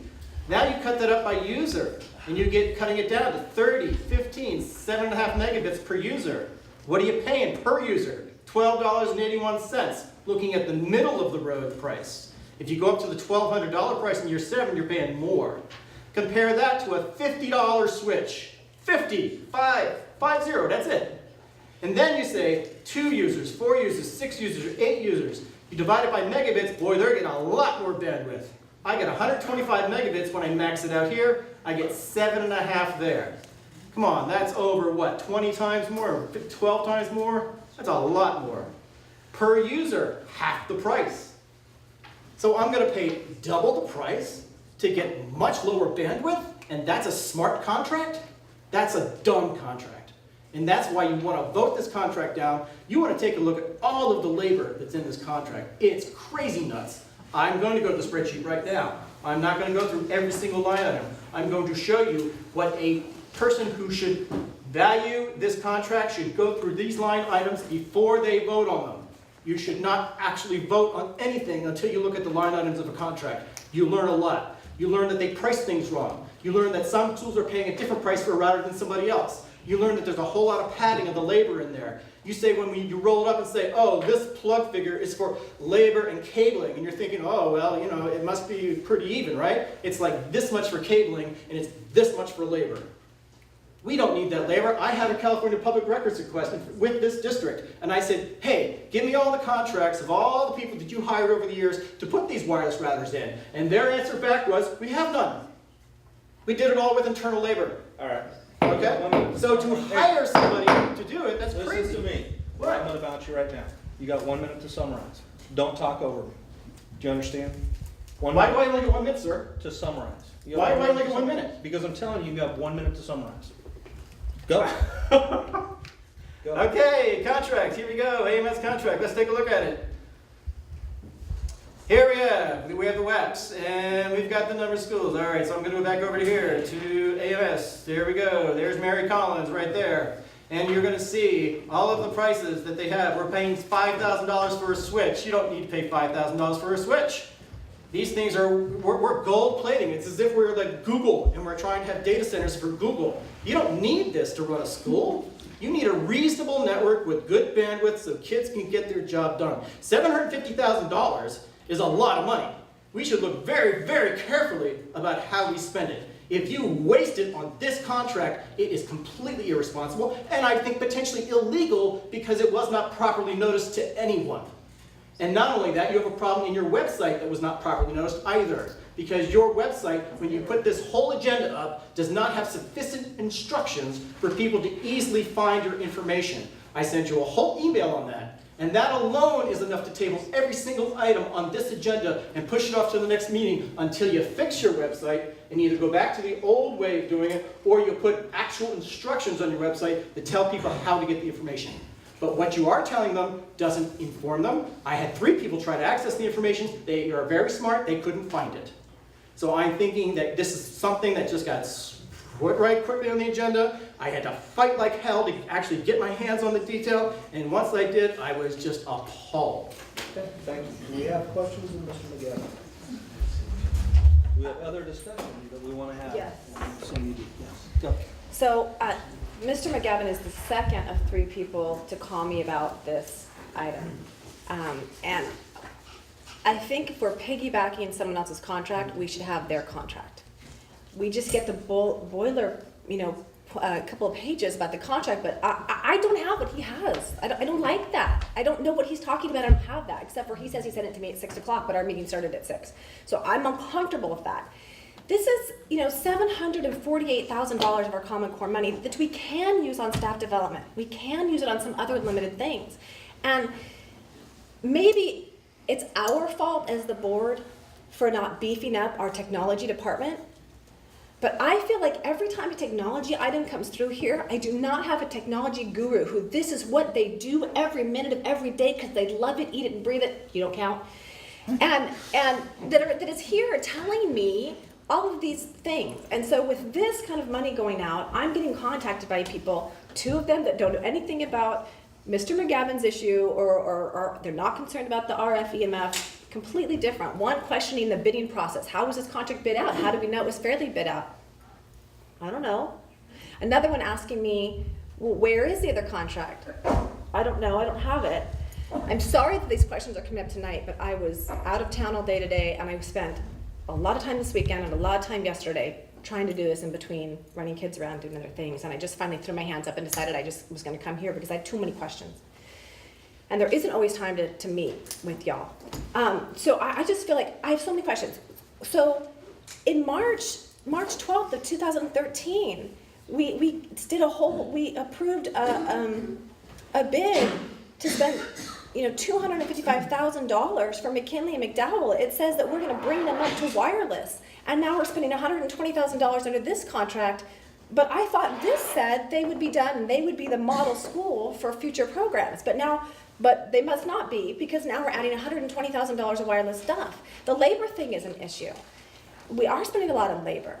And I can't tell from what I'm getting what we're spending our money on. I understand it's not the board's job to micromanage these departments and micromanage principals, but I feel like as technology has come through in the last 20 years, it's been hodgepodge.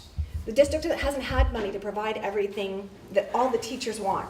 You want a Chromebook, you want a Nook, you want an iPad. So PEF, God bless PEF, and other places for giving these teachers grants to get what they want. But we're at this Smarter Balance thing now and this Common Core, and we need somebody to look at the whole district. I would like to know, for example, this is what Casa Grande has. This is what they need. This is how we can get it. This is what it will cost. This is how it fits into our district. Or this is why it doesn't, because CASA has this specialized program that needs something different than Petaluma does. I am just not comfortable spending $750,000 with the information that I've been given. Now my question to you, that you said something right before we all started talking about this, are you telling me that if we don't vote on this tonight, we screw ourselves for the Smarter Balance this year? Okay, because I'm shaking over that one, because that just about threw me into a heart attack. It does put us further, what's happening now is all districts are in the same boat with regarding to expanding their bandwidth to get the number of students online to take the test. But I don't know if we're sure what bandwidth we have at each school, because I don't think... I believe that is known by our technology director. I don't know, because when we're getting public records requests, Paul McGavin can't get them. And it's just very difficult for me, because when you've got someone as vocal as Paul McGavin ask you questions and you can't answer them, and then you're going to go in and spend $748,000, it is unnerving to me. And like this discrepancy with the McKinley McDowell, I can't answer your question about that, or We can anyone answer else's. the McKinley McDowell. If you remember, the McKinley McDowell was contingent upon E-rate coming through. And did it not? And E-rate has not come through We're expecting it in spring. for that. Okay. So that's why they're incorporated in this proposal too. And once the E-rate comes through, that will be eliminated from the Okay. contract. Most all the customers. I have a couple of It was comments. in- Just to give Sherry a break. Talking too much again? No, I'm obviously very passionate about this. First of all, I don't think we can ever piggyback another contract. I tell my clients all the time, if you're incorporating the terms and conditions of another contract into our contract, we gotta know it. You gotta know what's in there. I think we went a little bit through that, right, Troy, when we did the Little League Park. Remember, there was contracts that we did and memorandums that were referencing other contracts, and you have to know the underlying contract. So this Merced contract, I haven't read it. I didn't get it. This is, Well, I'm just making a comment. I'm not, that's true of certain contracts. This is contracts for technology, because there are so many complex layers to what you have versus what you don't have, and the people that need to know, and all that. These technology is excluded from having to go out to bid. I'm not asking about that, the bids. I'm just saying, Midge, what I'm saying is, whenever I'm reading a document, if it references another document, I like to see that document, okay? And then the second thing is, I'm never in a big hurry, or are we allowed to take questions from the field, or how does that work? I'm never in a big hurry to waste money or make mistakes. I think when you're spending this kind of money, you have to tread steadily, but smartly. And I'm also a minimalist for anybody. I mean, if we can get the job done with a a small Prius or a small car. I don't need to buy, a Cadillac or a big SUV or something. So if our schools, we just need to bolster our Wi-Fi, or we need someone to come in and say, here's your Wi-Fi coverage and move this one here and that one there and a little bit of this and a little bit of that, and we can spend a lot less money and then just, if you do, systematize it more or less. I just think, I live in fear of ad hoc stuff, because whenever you put something together and it's just thrown together, it gets kind of, I think, dysfunctional. It's like a poorly built helicopter, which has enough trouble tearing at its parts from the center. And I'm really big on trying to, if we're gonna do this technology, I think it's a golden opportunity to do it well and have a nice base that you, Jane, and the technology committee can then build on as you see trends. As the state, I know they lay all kinds of stuff on us, but maybe we can react and say, okay, this is just a matter of putting in an attachment here, an attachment there, as opposed to patch, scramble, and get ourselves into we're spending an inordinate amount of money and find out, oh, if we just would have done this, we would have saved, $200,000, $300,000, because it's real money. If, I'm one of those guys that don't leave the hotel lights on and the water running, even though I paid them the room rate. Well, even if the state gives us the money, I don't want to waste it. I know it's coming from somebody else, but we really shouldn't waste money ever. One of the things that I can tell you is that this is just the first layer. Okay? Yeah. So what you need to understand is that what this does is it gets us to a point where we will have coverage, but not density of Wi-Fi. So we would have coverage across the district, equally all schools being able to get on, kids not getting knocked off. What's happening right now is we have kids in classrooms. I had 2 emails last week. Teachers are doing great lesson plans. They're putting a lot of time in and they're making these great lesson plans. And they sit down with their 30 kids and their Chromebooks and they go to implement the lesson plan. They can't do it. Okay? They can't do it. And who goes out to see why? Like why, what is the actual? The technology department goes out and we actually have monitors on the Wi-Fi that we can see, where the bandwidth is, how it's working, where it's not working, that kind of thing. And it's just that right now, everybody in the world is getting on this. This is not just our problem, because our internet provider is not us. Our internet provider lives about 20 miles north of here. And they have gotten caught in all of this. So they're switching out their switches and doing all of the things, the nodes and all of the things that they use in order to make bandwidth more available to us. So what this first layer does is it opens the pipes so that when the next layer happens, the bandwidth can flow. Okay? It's not just us, it's the internet provider, which is SCO, and they're having to replace all of their equipment also because the demand has increased rapidly and it's just been immediate. I mean, this has ramped up so huge in the last 10 months. It's been huge, so everyone's caught. So that's just a little bit of background. Okay. Why don't you come on up and come to the podium. And while she's coming up, Madge, one more comment. Just because we don't have to put something out to bid doesn't necessarily mean we shouldn't, because oftentimes you get your best, anybody who's in construction knows, you'll get your best prices when you put it out to bid. And you know what I'm saying, just because it isn't required doesn't mean we shouldn't give it a shot. And you never know, you're always free to, reject it. Is it Lisa? So we would have to have Liza. staff to put together every single item and have that level of knowledge. We don't have the staff to do that. Okay. We don't. Eichert.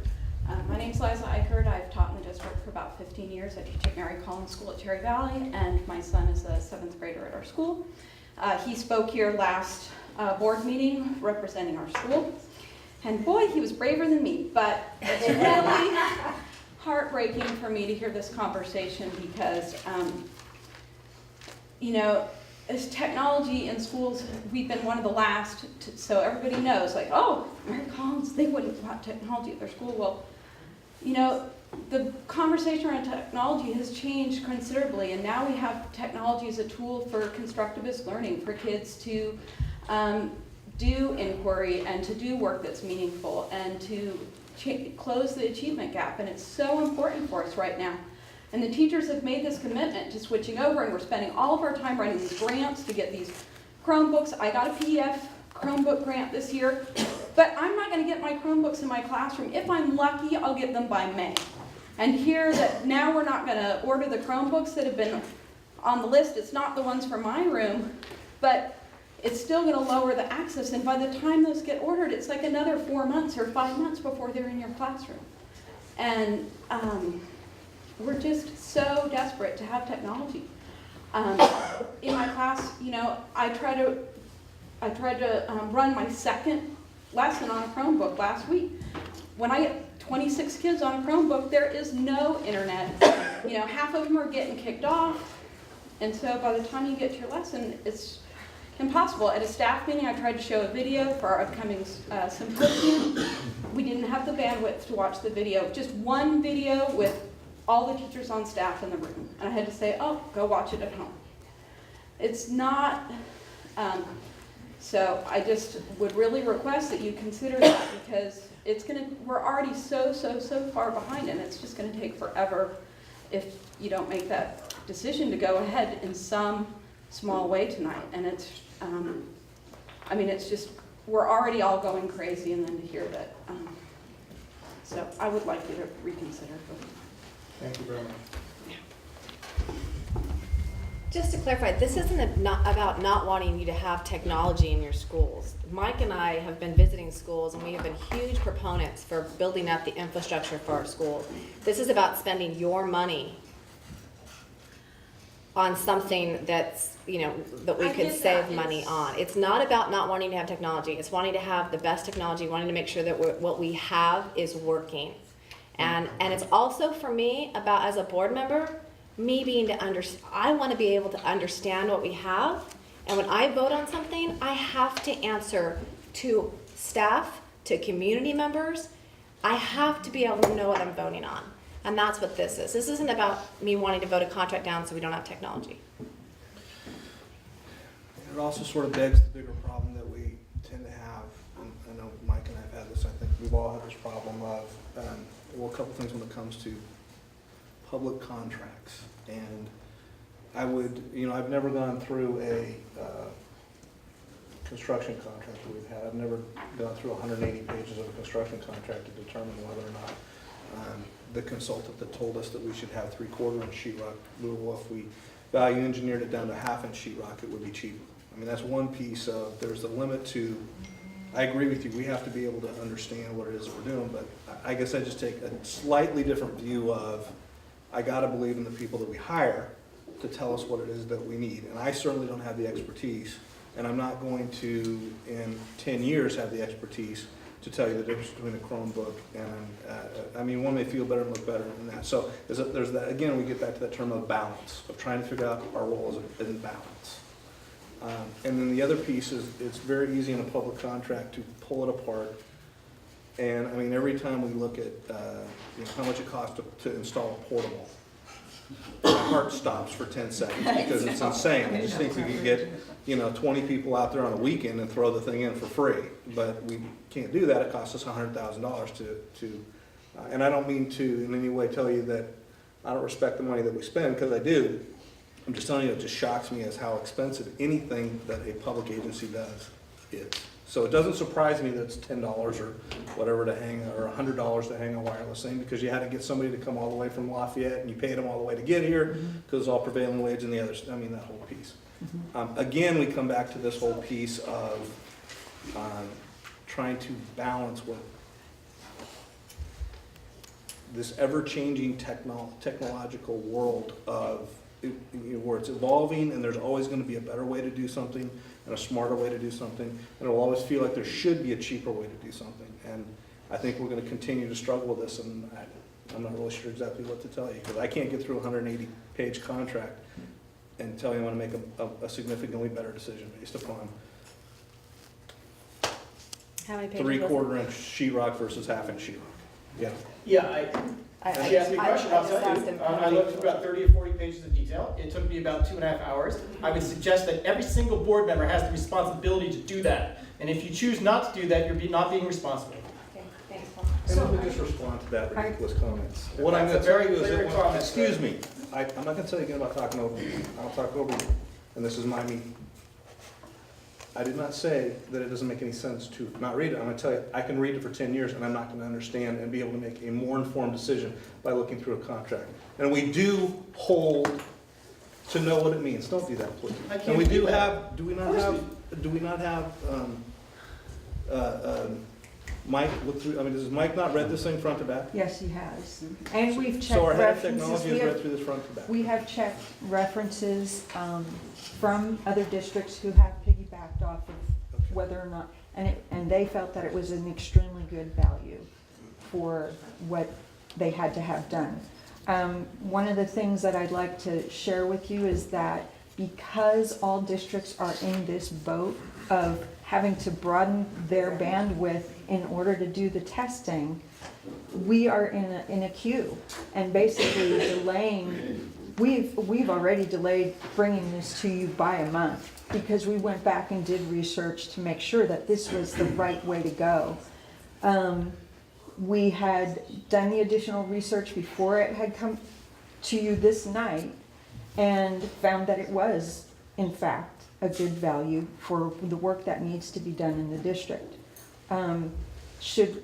The further we delay this out, and I have no problem with providing the board information, I provided you the summary list of this because in the past, we've been asked to basically limit the amount of paper and information provided you. This was available, okay? I have documentation. Should you have any questions, please contact me. I will be more than happy to provide it. So there is no hiding of information.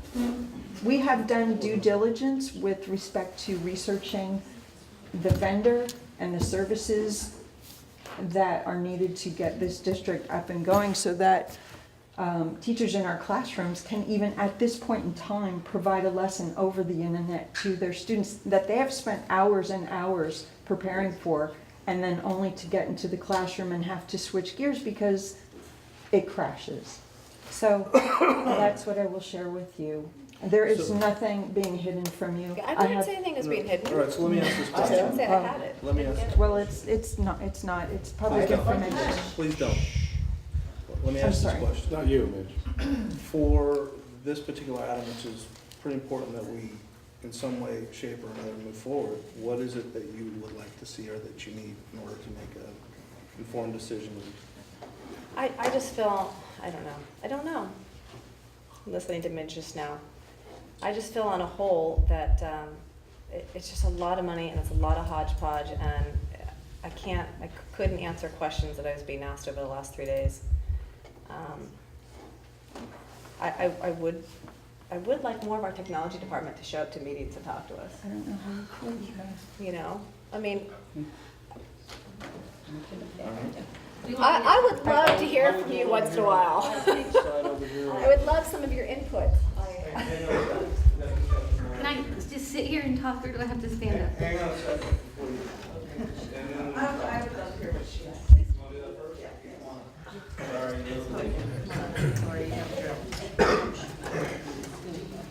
What are you gonna do? No, I'm good. I sit back there and watch all the time, and then you stand here and, what's the protocol? What do I say first? Your name, who's it?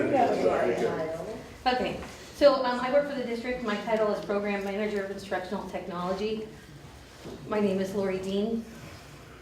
And I've been listening for, as long as we've been talking. And I have to say that Mr. McAdam has brought some great questions to the table about our protocol and what we're doing and what that looks like in our schools, and the information that we have gathered, and maybe the information we haven't gathered, and all of those types of issues surrounding technology. And I have to say, with this particular issue with the bandwidth, we may not have provided nor have the data that he might be asking for, but we are at such a low level of it being not working that we really don't need to provide that data at this point.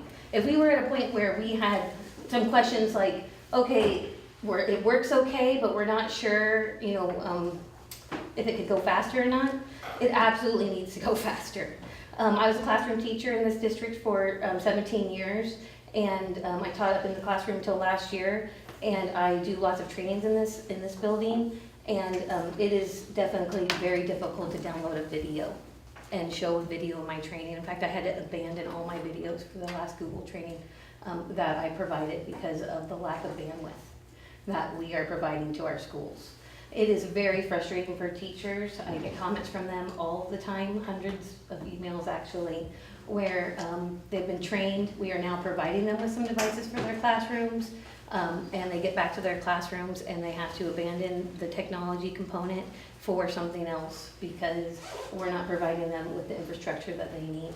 And this is about providing them with the infrastructure they need, this part of the contract of Phase A. This is a very vital part of what we're doing. Jane had mentioned that this is just the first step. Well, I definitely think that we need to do some more research and have some more data when we get to the next step. But without this first step, I don't even really care about the smarter balance. I mean, it's not true, but I'm going to tell you that I don't make decisions based on the smarter balance. This is about learning and providing what our students need to learn and providing what we need to provide for our teachers to teach. And it's just really frustrating that sometimes I think about walking home, because I live around the corner, to get my work done in a more efficient and effective manner, because the Wi-Fi there is going to be 10 times faster than we're providing for it here right now. Yes? When you mentioned that Phase A is bringing us to a sufficient bandwidth, yes. So someone knows where we are now and what Phase A is going to get us to? Yes, we actually, you know, I was just running a speed test on my phone, actually. There's an app for that. So I was looking at this bandwidth in this room right now. And so basically, it connects to our server, and then it tells us what the download and upload speeds of our bandwidth are right now. And they're just not sufficient to be able to do that. So you can, we're working right now, Mike and I are working together actually to go into the schools and test the bandwidth through this kind of device. We're also looking at the Bill Gates and Mark Zuckerberg just put out an initiative called, what's it called? The Educational Superhighway. That's right, the Educational Superhighway. And they are, they're proclaiming that nationwide that we do not have enough bandwidth for what we want to do with technology anywhere, and that they will help schools if you fill out their form and you run bandwidth tests and you give them their data. They will, I mean, eventually, not, you know, that's how it works, right? Not immediately. Support schools in their initiatives. So we're in the middle of doing that. It's new. It just came out. And so we are doing some tests now. So it's not that we don't have the data. Basically, we just know that it's really not good right now to do anything. $750,000 is a Yes. good chunk of money, Yes. which obviously could be used for a I variety will of tell you things. too. So does that get us to sufficient? I've read the contract. And also. Well, I want to talk about K-12 and Ed Tech committee. That's actually, yeah. so K-12 and Ed Tech both voted on the use of the Common Core money. And both committees made this the #1 priority. So Yes. we co-chaired that meeting and in those committees, and we asked them, the Common Core is coming here, what do you need, right? We had a long list of needs, And teachers right now are needing curriculum as well. I mean, we're changing curriculum, they're creating curriculum, everyone's doing a good job with that, but they understand that books are going to change, materials are going to change. We also talked about just devices, and then we talked about the infrastructure. And everyone pretty much came to the consensus that we're stalled right now with where we can move forward in learning through technology as a tool, because we don't have the infrastructure. And teachers are desperate for the curriculum right now, right? Common Core. And they voted, desperate's not really the right word, but they're wanting new curriculum materials. But they recognized how important this was over those materials, and to use this money for that purpose. So that our committee voted this was first priority and greatest amount of money. Professional development was. Professional development was 2, materials is 3. So we're trying to provide the professional development at the same time. We've taken some great leaps in this district this year with this position that I hold. We are now not only providing professional development, we're supporting them with a device. So they've been walking away with a device as well to be able to work with that device in the training and then be able to use that device in their classrooms. We are going to have follow-up training for those. Right now we had 125 teachers go through training in October, another 125 are going through training in 2 weeks, and there's another opportunity for another 125 to go through training with the Chromebooks in March. But the original 125 are going to be able to come back for a half day to have follow-up training as well. So they've gone out into the field, they've used the device in their classroom, they're going to come back with questions. These kinds of supports that we're putting in place now did not exist, right? And now the support is amazing. But we need the infrastructure to help with the support. So we can do all the training we want if we can't get the internet access. And do you have enough help to manage that infrastructure? Say that in a different way.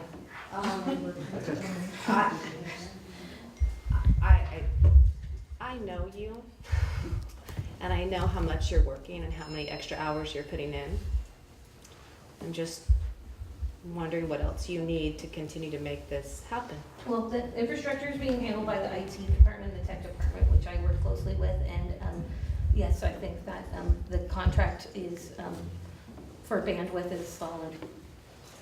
And we're working right now on looking at, Steve and I are working hard at looking at a kind of a redesign of the tech department and looking at different titles and positions and all that kind of thing, because we recognize that we're gonna need to. Well, maybe that's what I'm feeling. I'm just feeling like the stuff comes through and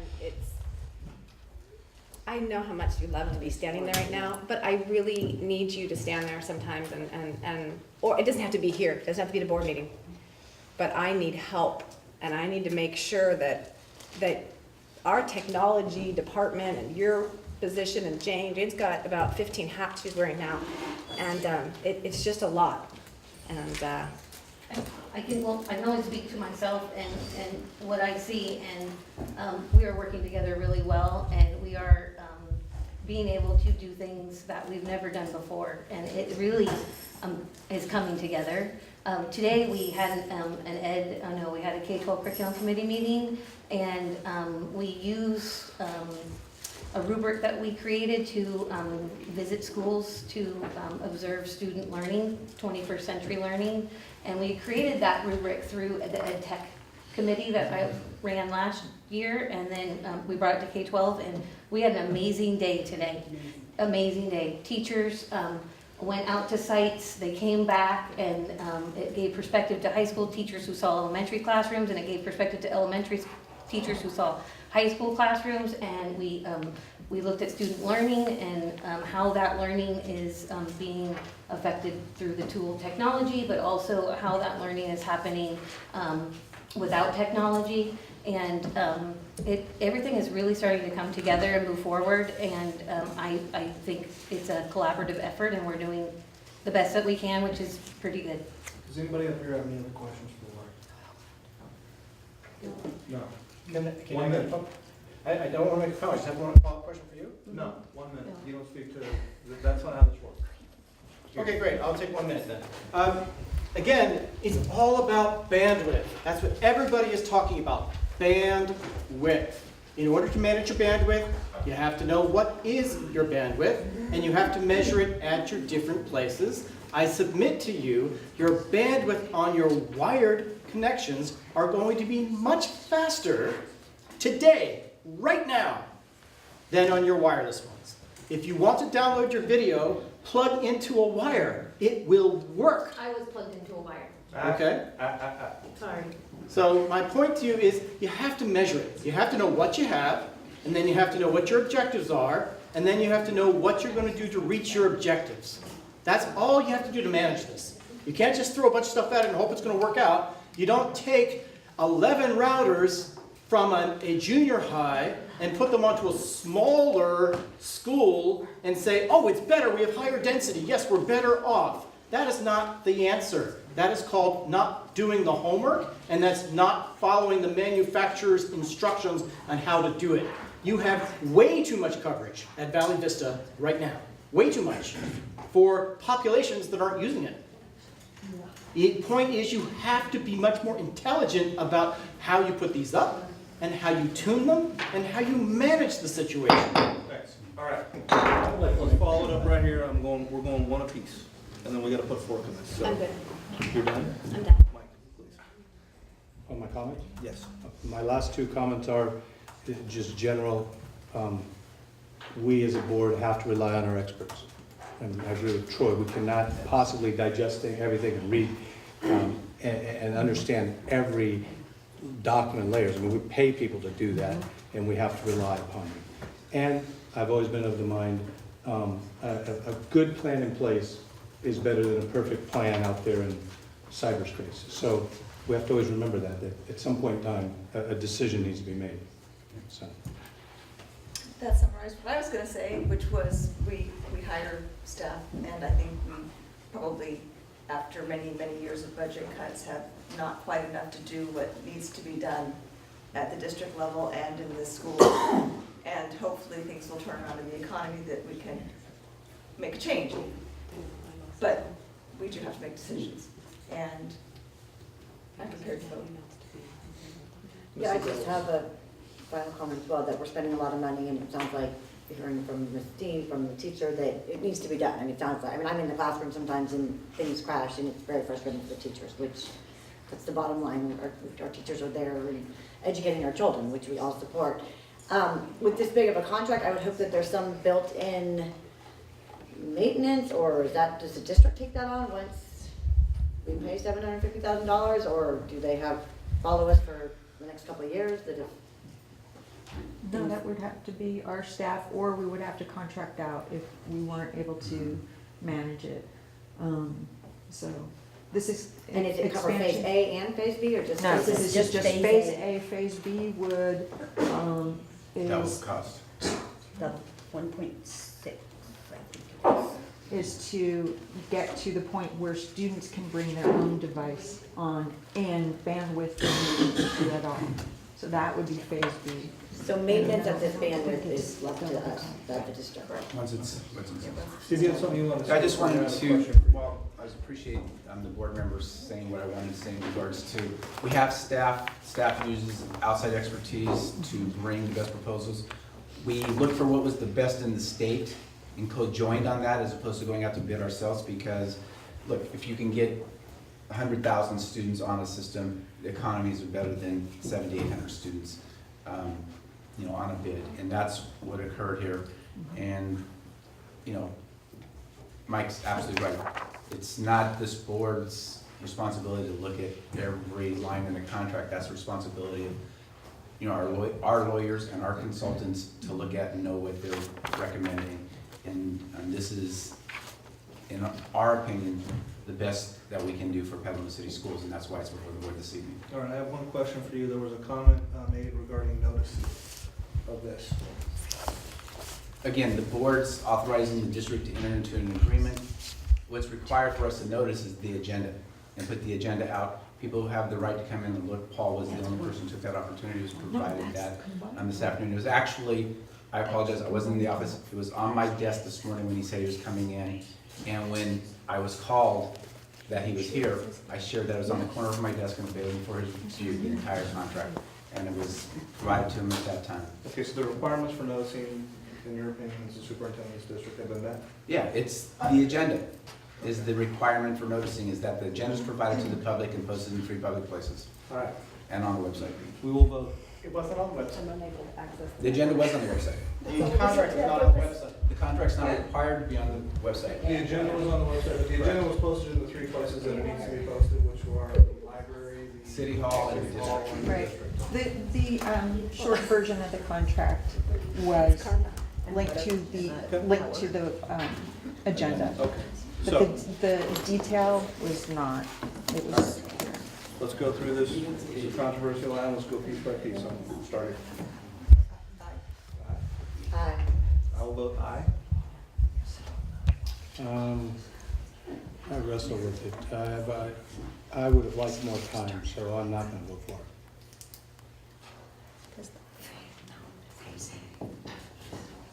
Yeah, it doesn't matter because it passes. Yeah, I think. I mean, this isn't, But what do you want? Let's- Yeah, I'm gonna go ahead on Miss Laura Dean's recommendation. Don't you love that? So that's an aye? That's nice. 4 to 1. Okay. Okay, we are gonna move, I'm gonna ask if we can move, I'll take that motion. would you, if we can move the lacrosse item up? We're going to move the cross up. Yeah. I would move, Hey, it hasn't been approved yet, just hold on. in deference to, we got other things to discuss. Yeah, we got more stuff. So I would like to leapfrog item 11, Troy, and put that as our next agenda item. Yes. Got a second? All those in favor? Absolutely. Aye, okay. So item 11 is a memorandum of understanding with Petaluma lacrosse, youth lacrosse, excuse me. And the recommendation is for the board to approve the memorandum of understanding, and who's gonna speak to, well, let's give me a. So moved. Do we have a second? I'll second. Okay. Who's gonna speak to this? Is it Midge or? Right, as you, well, I Whichever actually. one of you guys. You just have to do a lot. But hey, I've whatever, done a lot I'll of take your talking time. tonight. I'm gonna let Steve So, Bowman go. at the last meeting, we heard an impassioned plea from lacrosse and reasons why we should provide it in taking that back to administration on 2 campuses. They concurred. I had the opportunity from that period of time through the winter break to meet with lacrosse representatives and develop an MOU using a couple of school districts' MOUs that were known to both Petaluma Youth Lacrosse and Petaluma City Schools. And we reached an agreement this evening with Petaluma Youth Lacrosse for them to help support the introduction of varsity lacrosse on both campuses for the next 3 years.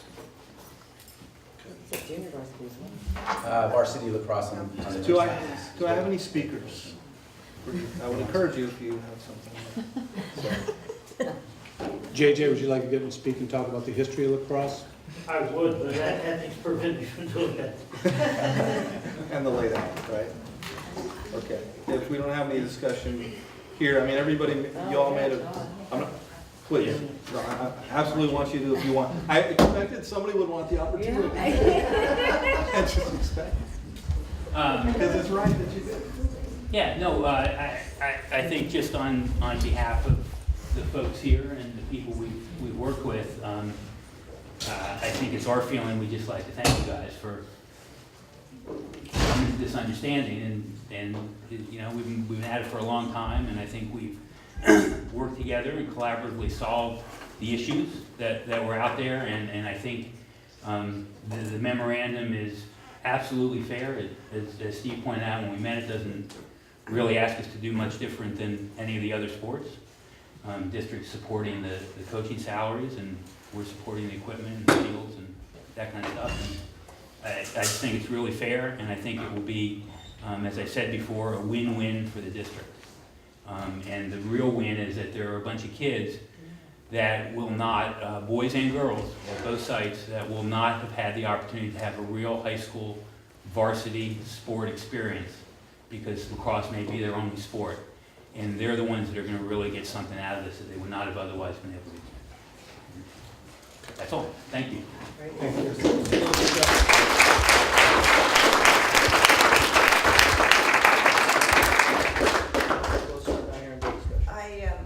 My concern in reviewing the memorandum of understanding, my concern was I wanted to make sure that the families of the lacrosse students weren't treated as second-class citizens.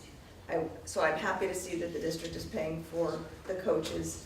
I want to hear still that there's a fairness between sports, because we have had such limited funds.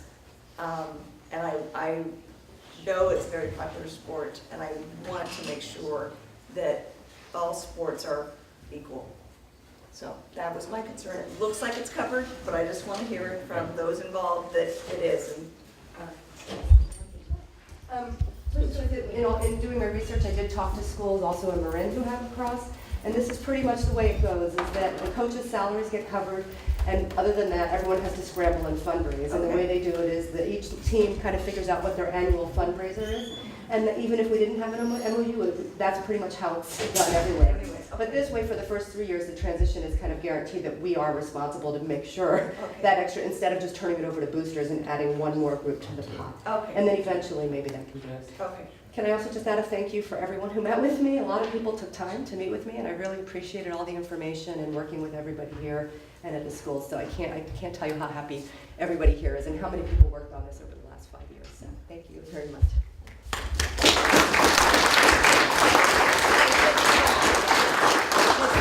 you to the lacrosse community for being so patient for all these years and sticking with it. And it's an incredible sport, and the amount of students that play it. So good for you guys. Sure. Just happy for you. Yeah, kudos to all of you for hanging in there. I mean, there's an old adage that anybody who loves sausage or the law shouldn't watch either one be made. And I'm thinking it's the same with making something a CIF recognized high school sport. But kudos to you guys, because you did it right, and you responded, and you addressed every issue, and I think it's culminated now in, like I agree with your speaker, a very fair MOU, and wish you well, and can't wait to see the first varsity game. Yeah. Yes. I guess I would just finish up with, I know this has been a long, gosh, Todd, I met you 5 years ago, I think was when we started. 7 years ago. You know, timing is so important in so many things. It's been really hard. No one ever here didn't want to be able to do it. At least I feel there's only, I think there's only 2 of us that were originally here. Right. Yeah. A lot of things got in the way, honestly, and I think you're well aware of that. A lot of things got out of the way to make that happen. I want to make sure, I don't mean to be like the downer here, but I just want to make sure that we're all on the same page. And I completely agree with Mary that the level playing field of all students at all of our schools is very important. And having been involved, I'm looking out into a sea of people that I recognize from being involved in youth sports for a long time. It's pretty amazing sometimes how not only senses of entitlement, but senses of non-entitlement can get blown up. And we're all a family here, we're all a school. Now everybody's going to be an actual real Trojan and a real Gaucho. There'll be no second class lacrosse piece. But the price for that, and there is a price, is that there's a loss of control for Petaluma youth lacrosse. And Joe and you and I had a very frank conversation about this when I told you that I would support it. But under the understanding, and I do support, under the understanding that this is now a high school sport, under the auspices of a high school, and under the auspices of a athletic director, and things don't always go everybody's way, and there's going to be some friction and some decisions. Oh my gosh, I can't believe we would never do it this way, but yet the high schools. And I just want everybody to be, and Mr. Walker here is shaking his head because he understands what I'm saying, I hope, that you're in with all the benefits and all of the burdens that go with being in. Y'all know what I mean? Yeah. Okay. So I completely, I'm very, very happy that that's the case. Cool. All right, so we need to vote. Yep. Vote. All those in favor? Aye. Opposed? Thank you. We'll see you in 2000.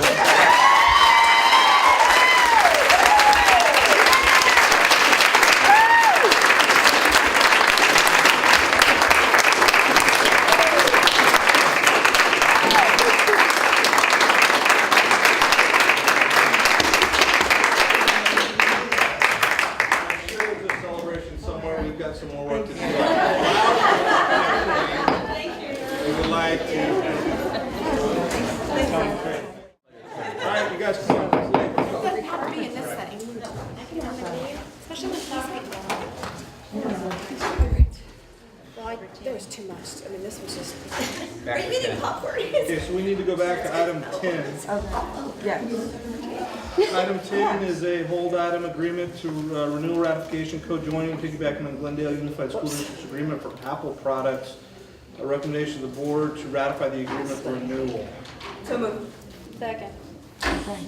So without this, again, this is a piggyback bid because someone else has already done all the legal and technical work, and it allows us to benefit to direct access to Apple products without going through a retailer. And so we get an educational benefit in that regard. So that's the reason for this. So we don't have any plans to actually purchase any Apple products right now, it just gives us the That's right. option. Just gives us the highway. Right. Yeah. And that's just because we have all this mishmash of equipment, right? And we don't know if we need Apple or not. Okay. Okay. Um, And there's no financial obligation by piggyback, and we're not saying we'll pay a user fee or something, right? No. So if we don't order, we don't pay. That's correct. When we order, we get the discounted price. Yeah. And is it good for a certain amount of time? Yeah, all the. There is an end date to it. Have a termination date as to when you can purchase off of it. Okay, any other questions? Nope. All those in favor? Aye. Opposed? Thank you. Item 10 passes 5-0. Let's move to item 12, since we did 11, the 2003 audit report. Recommended motion is for the board to accept the 2013 independent audit report. Well, that was long. Document-wise. Speaking of long documents. Yeah, that was Did I all. read them? That's the Yeah, entire, you do. yeah, the Yes. entire audit reports. So, yes, as shared with you, the findings from the prior year to 2013, having an additional staff member made all the difference in being able to keep up with all the required duties of financial reporting in the business office. So that was substantial. Yay. Yeah, I noticed some of the concerns from the auditor. They were different from the prior auditor, which I thought was interesting. We've always had problems with the student, and if there was no reference, so maybe it's sunk in, or it's a different auditor who has different focus. Yes, different auditors will bring in a different focus, and we're required by law to change auditors every 6 years. It can be, it's 3 years, but if there's a partner or a senior who is overseeing the job, if there's a change, then you can keep the same auditor for a maximum of 6 years. And so we had maxed out on our previous auditors, and it's always good to have a fresh set of eyes coming in to look at your district. So we had used this audit firm.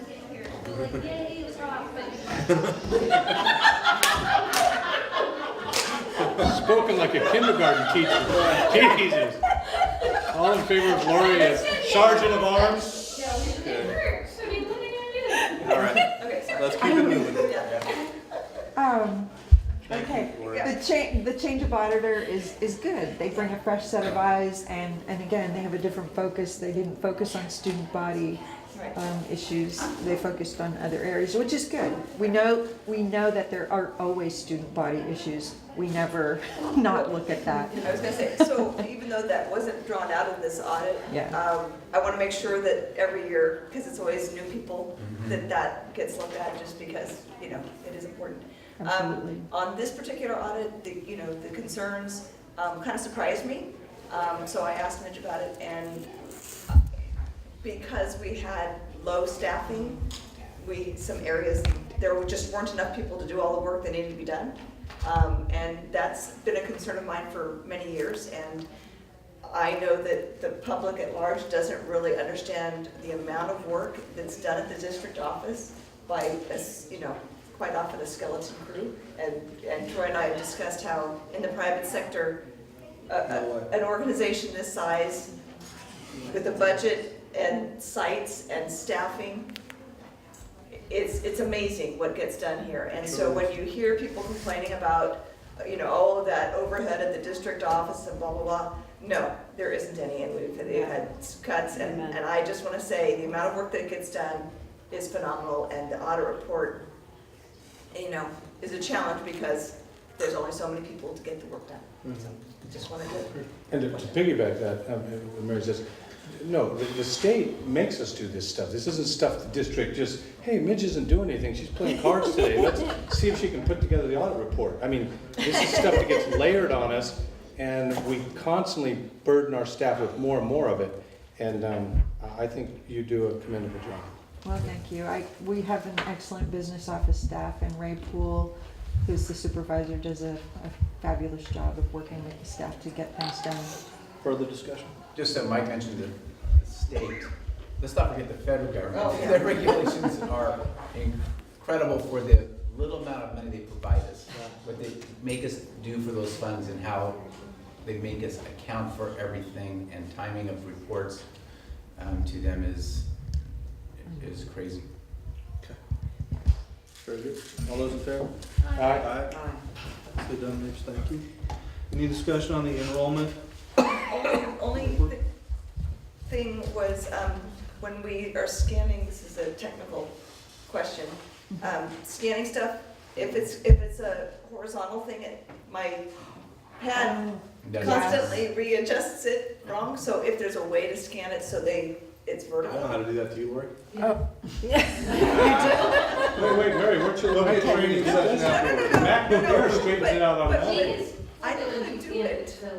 But the problem is when you have mixed in the same PDF, that's the problem. Yeah. So- I just learned that, so I have to show off. Oh, okay. That was good. You just Always raised to the minutes. Any other I only questions have on one this? question. Steve, I only have one question. You have, I see budgeted to current was spot on, so the budgeted to current for elementary, was that anticipated? Is there a reason? I mean, it's not Prior that significant, it's 22, but just kind of a normal rate No. of attrition or what? So, no, this is a little bit complicated because what we did is we converted Pengrove to a charter school, Oh. okay? And with all that adjustment, we are using this 1,667 as prior year ADA to be funded for the elementary district this year. Okay. But our actual, as you know, we have that safeguard of Mhm. being funded in the higher of prior year or current year. Yeah. So the current year, we're actually lower. That's our actual ADA at this point for elementary. Okay. Okay. All right, so moving on now to item N1, California Bay Water, this is a consent Yes. item, that we pulled to a hold item. I just said that, so you all will know that I remembered that. That's a great job. California Bay Watershed Education Training, the BWET program, like that, grant application approval. And the recommended motion is for the board to approve. I'll take a motion Second. and some discussion. Yes. Be wet. Yes, I wanted to hear more about it because it just, something so just for Petaluma and K-12, I wanted to. So last year we started working, we developed a partnership with the Friends of Petaluma River, and the water agency actually gave some seed funding for some teachers to start writing some curriculum around the watershed of Petaluma River. This year, our teacher and special assignment, Kirsten Franklin, found this BWET grant and called them and found out that we qualify for this because the Petaluma River is part of the watershed of the Bay Area and of the San Francisco Bay. So we are partnering once again with the Friends of Petaluma River and also the Buck Institute for Education, working on project-based learning, and we will expand the project that we started last year with more teachers, building more curriculum, and more kids being able to get out there in that watershed and learning about it and learning about the Petaluma River and its significance to our environment, our economy, and all of the other things that it brings us. Well, I was just excited to see this on here because, I mean, one of the reasons there's so much support in the city of Petaluma for education is because of the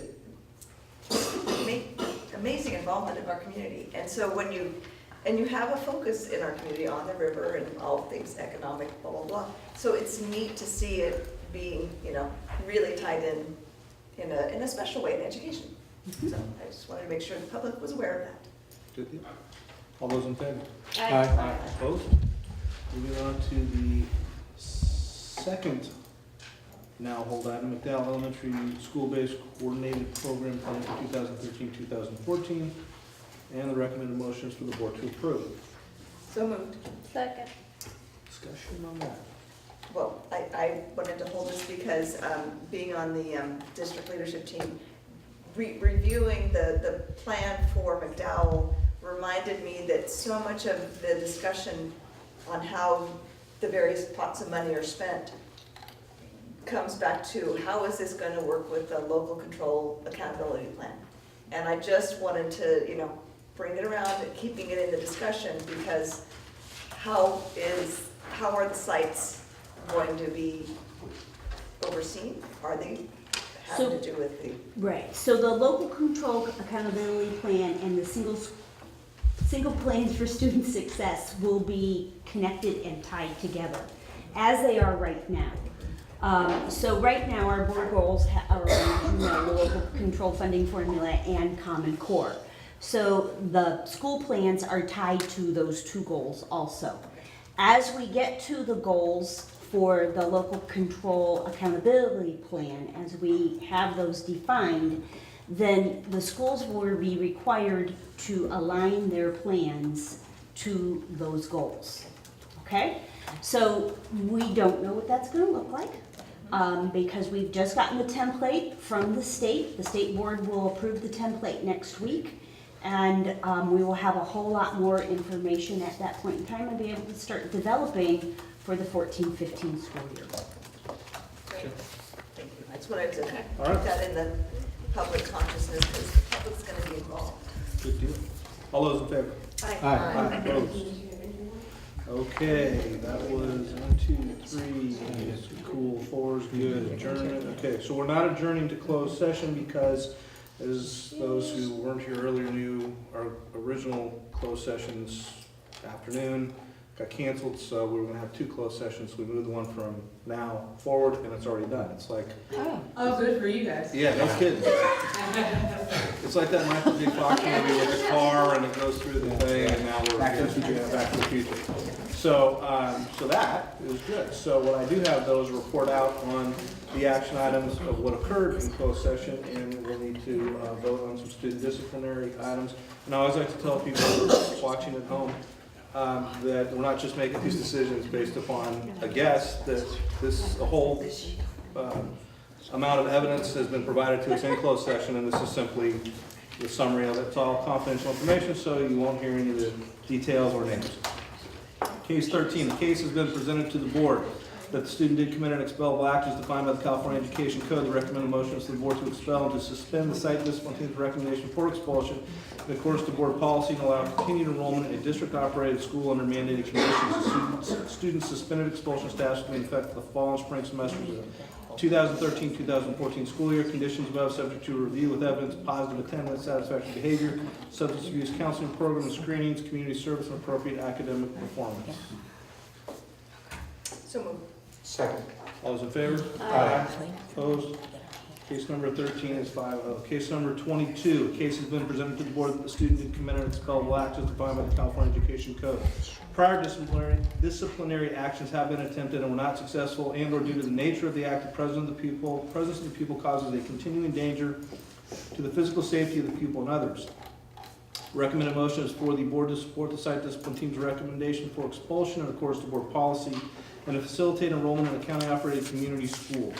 Students' expulsion status will be in effect for the spring semester of the 2013-2014 school year and the fall semester of the 2014-2015 school year. Conditions above subject to review with evidence, positive attendance, satisfactory behavior, substance abuse counseling program, and screenings, community service, appropriate academic performance. So moved. Second. All those in favor? Aye. Opposed? Case number 22 is 5-0. Case number 23, a case has been presented to the board that the student did commit an expellable act as defined by the California Education Code. The recommended motion is to the board to expel and to suspend the site discipline team's recommendation for expulsion in accordance to board policy and to allow continued enrollment in a district-operated school under mandated conditions. The student's suspended expulsion status will be in effect for the spring semester of the 2013-2014 school year and the fall semester of the 2014-2015 school year. Conditions above subject to review with evidence of positive attendance, satisfactory behavior, substance abuse counseling program screenings, community service, and appropriate academic performance. So moved. Second. All those in favor? Aye. Opposed? Case number 23 is 5-0. And the last case, number 24. Case has been presented to the board that the student did commit an expellable act as defined by the California Education Code. The recommended motion is the board to expel and to suspend the site discipline team's recommendation for expulsion in accordance with board policy to allow continued enrollment in a district-operated school under mandated conditions. The student's suspended expulsion status will be in effect for the spring semester, the 2013-2014 school year, and the fall semester of the 2014-2015 school year. Conditions above, subject to review with evidence of positive attendance, satisfactory behavior, substance abuse counseling program, screenings, community service, and appropriate academic performance. So moved. Second. All those in favor? Aye. Opposed? Case number 24 is on a vote of 5-0. All right, future business. Our next board meeting is the 28th. We've moved item, help me out, 8? 7? 7? It was item number It's 7, number AT&T one. 7 has been moved over there. And I will talk with Steve regarding your discussion about technology and that kind of thing. Yeah, appreciate that. And then we'll go from there. Yeah, thank you. Does anybody else have anything for that particular board meeting? Steve, anything out of the blue that we're not expecting? Jamie, reports that you're We planning. will give Year-end a- report. Yeah, we're gonna need to give you an update, a mid-year update on our goals and Very what good. progress we've been making. Okay. Well, Yes. don't tell us now, tell us then. Governor's So the people at budget. home can tune in. Pleasantly surprised. You gotta leave them Governor's hanging with budget. something, Jim. Yeah, always have a little hang there. What happens next? I'm gonna come back. All right. So excited. I'll take a motion to adjourn. So moved. All those in favor? Aye.